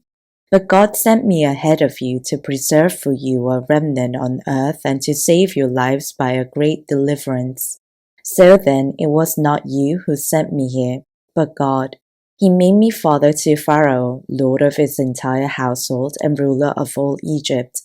Now hurry back to my father and say to him, This is what your son Joseph said. God has made me lord of all Egypt. Come down to me, don't delay. You shall live in the region of Goshen and be near me, you, your children and grandchildren, your flocks and herds and all you have. I will provide for you there, because 5 years of famine are still to come. Otherwise you and your household and all who belong to you will become destitute. You can see for yourselves, and so can my brother Benjamin, that it is really I am who is speaking to you. Tell my father about all the honor accorded me in Egypt, and about everything you have seen, and bring my father down here quickly. Then he threw his arms around his brother Benjamin and wept, and Benjamin embraced him, weeping. And he kissed all his brothers and wept over them. Afterwards his brothers talked with him. When the news reached Pharaoh's palace that Joseph's brothers had come, Pharaoh and all his officials were pleased. Pharaoh said to Joseph, Tell your brothers, do this, load your animals and return to the land of Canaan, and bring your father and your families back to me. I will give you the best of the land of Egypt, and you can enjoy the fat of the land. You are also instructed to tell them, Do this, take some carts from Egypt for your children and your wives, and get your father and come. Never mind about your belongings, because the best of all Egypt will be yours. So the sons of Israel did this. Joseph gave them carts as Pharaoh had commanded, and he also gave them provisions for their journey. To each of them he gave new clothing, but to Benjamin he gave 300 shekels of silver and 5 sets of clothes.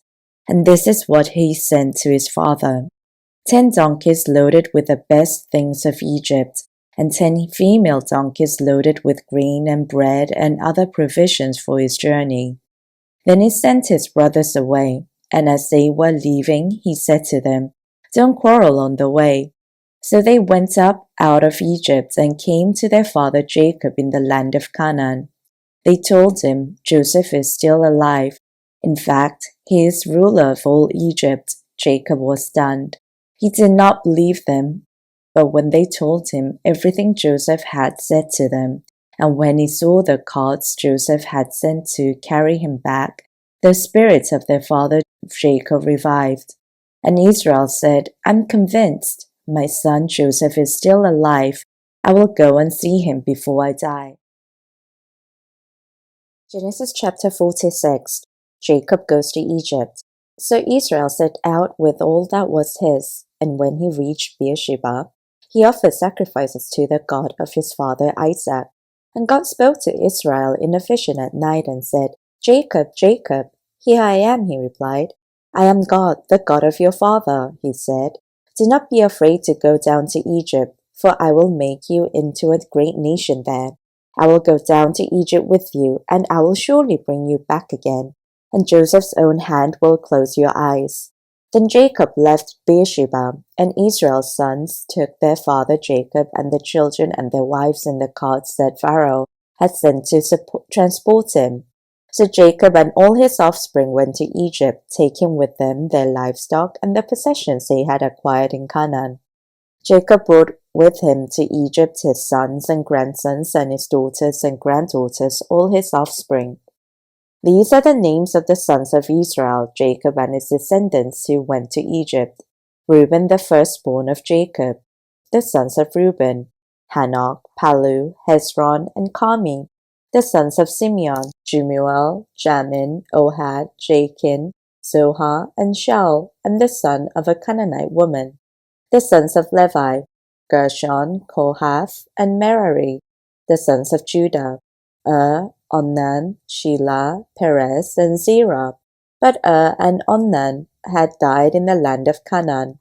The sons of Perez, Hezron, and Hamul. The sons of Issachar, Tola, Puah, Jashub, and Shimron. The sons of Zebulun, Sered, Elon, and Jali. These were the sons Leah bore to Jacob in Paddan Aram, besides his daughter Dinah. These sons and daughters of his were 33 in all. The sons of Gad, Zephon, Haggi, Shuni, Esbon, Eri, Aradi, and Areli. The sons of Asher, Imnah, Ishva, Ishvi, and Beriah. Their sister was Sarah. The sons of Beriah, Heber, and Malkiel. These were the children born to Jacob by Zilpah, whom Laban had given to his daughter Leah, 16 in all. The sons of Jacob's wife Rachel, Joseph and Benjamin. In Egypt, Manasseh and Ephraim were born to Joseph by Esnath, daughter of Potiphera, priest of On. The sons of Benjamin, Bela, Becca, Ashbel, Jira, Naaman, Ehi, Rosh, Muppim, Huppim, and Ard. These were the sons of Rachel who were born to Jacob, 14 in all. The son of Dan, Hushim. The sons of Naphtali, Zaziel, Guni, Zezer, and Shillem. These were the sons born to Jacob by Bilhah, whom Laban had given to his daughter Rachel, 7 in all. All those who went to Egypt with Jacob, those who were his direct descendants, not counting his sons' wives, numbered 66 persons, with the 2 sons who had been born to Joseph in Egypt. The members of Jacob's family which went to Egypt were 70 in all. Now Jacob sent Judah ahead of him to Joseph to get directions to Goshen. When they arrived in the region of Goshen, Joseph had his chariot made ready and went to Goshen to meet his father Israel. As soon as Joseph appeared before him, he threw his arms around his father and wept for a long time. Israel said to Joseph, Now I am ready to die, since I have seen for myself that you are still alive. Then Joseph said to his brothers and to his father's household, I will go up and speak to Pharaoh and will say to him, My brothers and my father's household, who are living in the land of Canaan, have come to me. The men are shepherds, they tend livestock, and they have brought along their flocks and their herds and everything they own. When Pharaoh calls you in and asks, What is your occupation? You should answer, Your servants have tended livestock from our boyhood on, just as our fathers did. Then you will be allowed to settle in the region of Goshen, for all shepherds are detestable to the Egyptians. Genesis chapter 47. Joseph went and told Pharaoh, My father and brothers, with their flocks and herds and everything they owned, have come from the land of Canaan and are now in Goshen. He chose 5 of his brothers and presented them before Pharaoh. Pharaoh asked the brothers, "What is your occupation?" "Your servants are shepherds," they replied to Pharaoh, "just as our fathers were." They also said to him, "We have come to live here for a while, because the famine is severe in Canaan, and your servants' flocks have no pasture.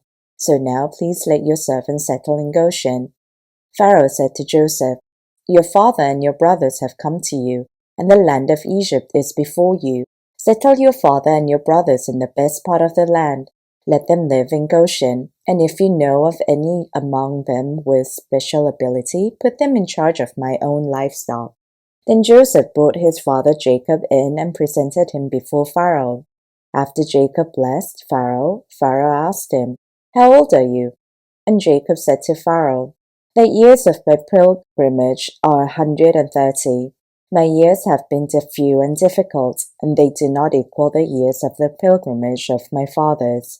Then Jacob blessed Pharaoh and went out from his presence.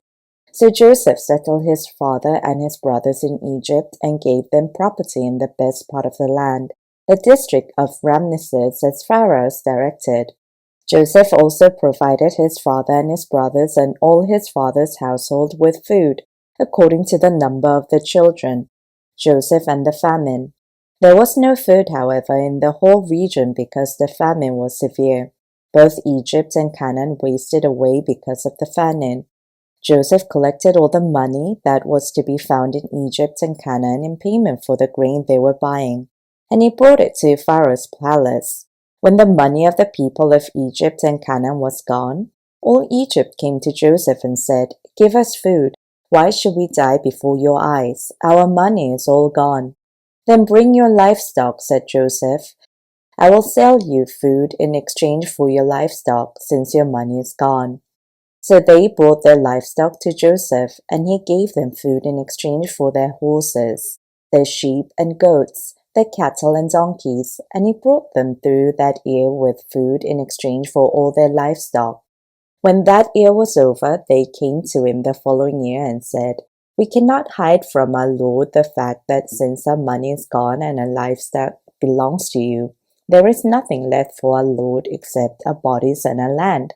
Why should we perish before your eyes, we and our land as well?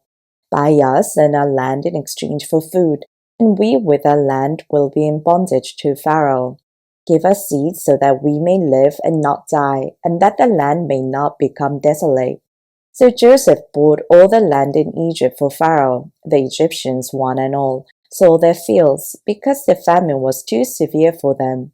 The land became Pharaoh's, and Joseph reduced the people to servitude, from one end of Egypt to the other. However, he did not buy the land of the priests, because they received a fixed allowance from Pharaoh and had food enough from the allowance Pharaoh gave them. That is why they did not sell their land. Joseph said to the people, "Now that I have bought you and your land today for Pharaoh, here is seed for you so you can plant the ground. But when the crop comes in, give 1/5 of it to Pharaoh. The other 4/5 you may keep as seed for the fields and as food for yourselves and your households and your children." "You have saved our lives," they said. "May we find favor in the eyes of our Lord. We will be in bondage to Pharaoh." So Joseph established it as a law concerning land in Egypt, still in force today, that 1/5 of the product produce belongs to Pharaoh. It was only the land of the priests that did not become Pharaoh's. Now the Israelites settled in Egypt in the region of Goshen. They acquired property there and were fruitful and increased greatly in number. Jacob lived in Egypt 17 years, and the years of his life were 147. When the time drew near for Israel to die, he called for his son Joseph and said to him, "If I have found favor in your eyes, put your hand under my thigh and promise that you will show me kindness and faithfulness. Do not bury me in Egypt. But when I rest with my fathers, carry me out of Egypt and bury me where they are buried." "I will do as you say," he said. "Swear to me," he said. Then Joseph swore to him, and Israel worshipped as he leaned on the top of his staff. Genesis chapter 48. Manasseh and Ephraim. Sometime later Joseph was told, "Your father is ill," so he took his two sons Manasseh and Ephraim along with him. When Jacob was told, "Your son Joseph has come to you," Israel rallied his strength and sat up on his bed. Jacob said to Joseph, "God Almighty appeared to me at Luz in the land of Canaan, and there he blessed me and said to me, I am going to make you fruitful and increase your numbers. I will make you a community of peoples, and I will give this land as an everlasting possession to your descendants after you. Now then, your two sons born to you in Egypt before I came to you here will be reckoned as mine. Ephraim and Manasseh will be mine, just as Reuben and Simeon are mine. Any children born to you after them will be yours. In the territory they inherit, they will be reckoned under the names of their brothers. As I was returning from Paddan, to my sorrow Rachel died in the land of Canaan, while we were still on the way, a little distance from Ephrath. So I buried her there beside the road to Ephrath, that is, Bethlehem. When Israel saw the sons of Joseph, he asked, "Who are these?" "They are the sons God has given me here," Joseph said to his father. Then Israel said, "Bring them to me so that I may bless them." Now Israel's eyes were failing because of old age, and he could hardly see. So Joseph brought his sons close to him, and his father kissed them and embraced them. Israel said to Joseph, "I never expected to see your face again, and now God has allowed me to see your children too." Then Joseph removed them from Israel's knees and bowed down with his face on the ground. And Joseph took both of them, Ephraim on his right towards Israel's left hand, and Manasseh on his left towards Israel's right hand, and brought them close to him.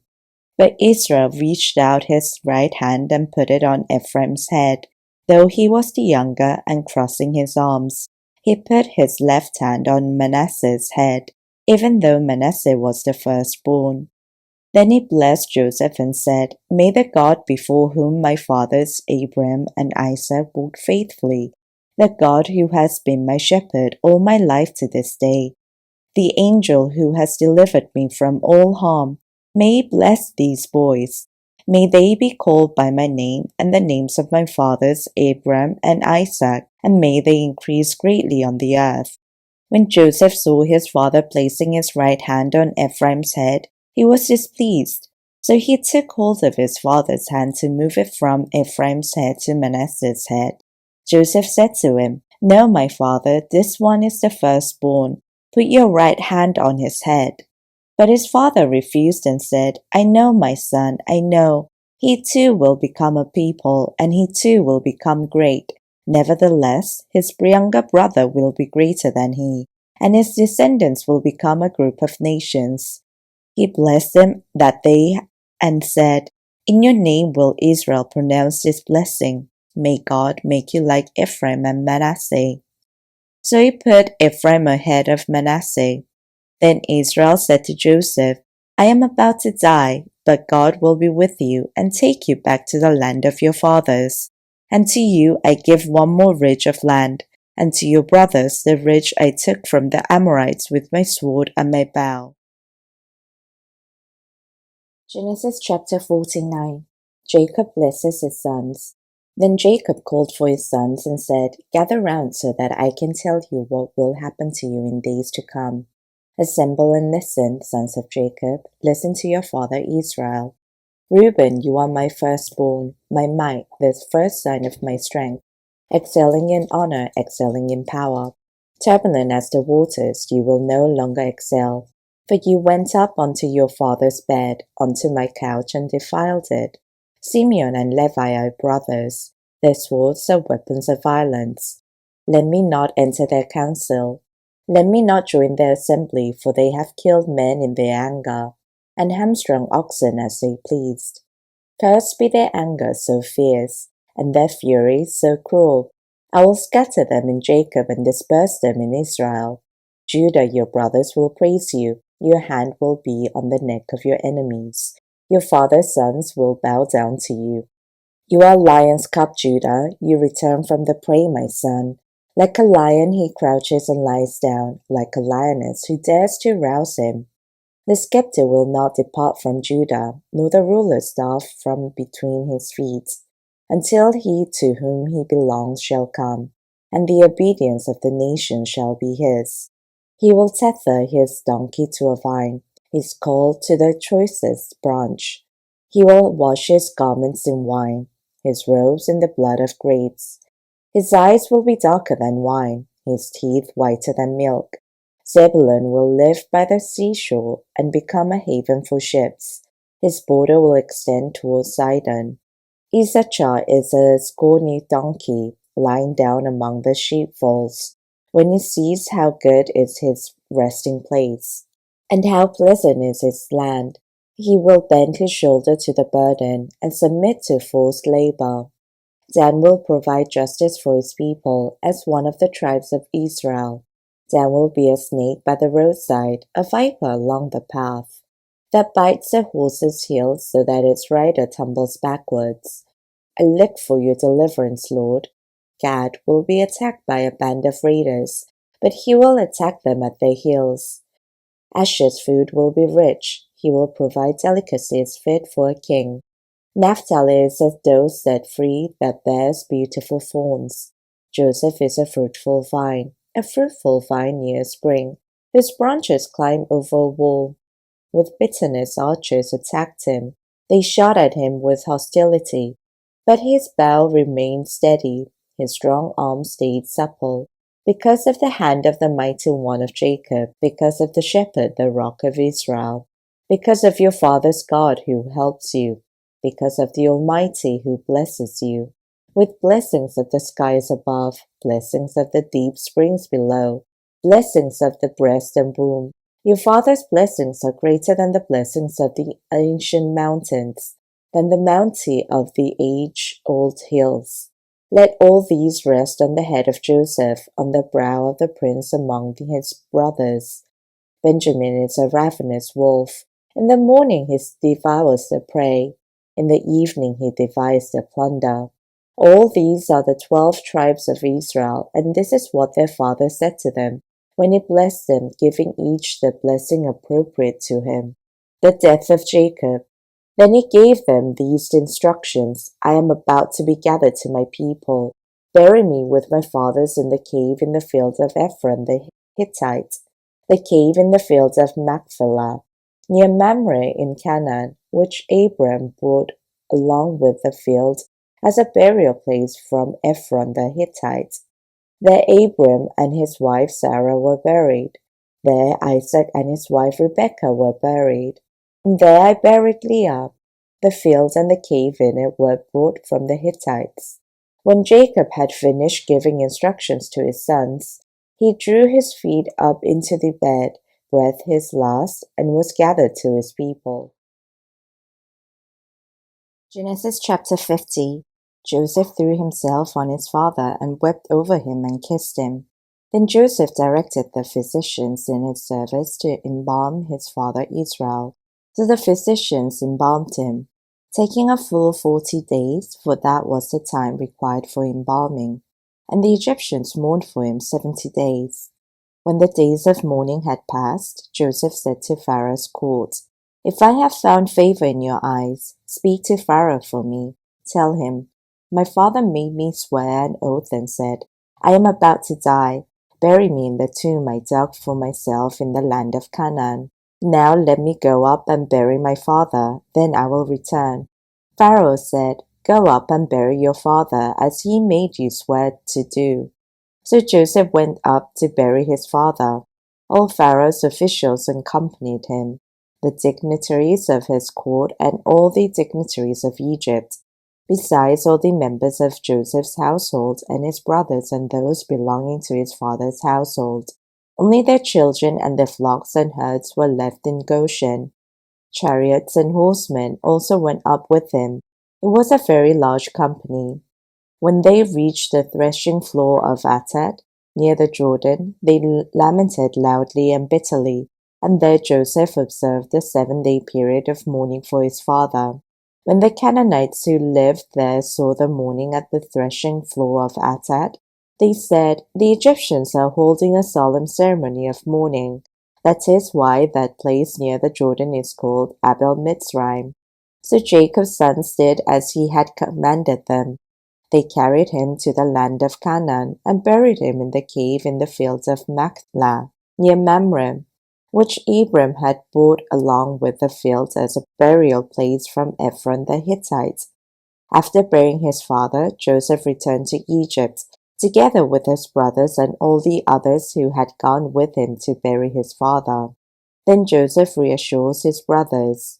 When Joseph's brothers saw that their father was dead, they said, "What if Joseph holds a grudge against us and pays us back for all the wrongs we did to him?" So they sent word to Joseph, saying, "Your father left these instructions before he died. This is what you are to say to Joseph. I ask you to forgive your brothers the sins and the wrongs they committed in treating you so badly. Now please forgive the sins of servants of the God of your father." Then their message came to him. Joseph wept. His brothers came and threw themselves down before him. "We are your slaves," they said.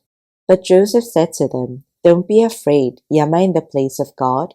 You intended to harm me, but God intended it for good to accomplish what is now being done, the saving of many lives. So then, don't be afraid. I will provide for you and your children." And he reassured them and spoke kindly to them. The death of Joseph. Joseph stayed in Egypt along with all his father's family. He lived 110 years and saw the third generation of Ephraim's children. Also the children of Machir, son of Manasseh, were placed at birth on Joseph's knees. Then Joseph said to his brothers, "I am about to die, but God will surely come to your aid and take you up out of this land to the land he promised an oath to Abraham, Isaac, and Jacob." And Joseph made the Israelites swear an oath and said, "God will surely come to your aid, and then you must carry my bones up from this place." So Joseph died at the age of 110, and after they embalmed him, he was placed in a coffin in Egypt.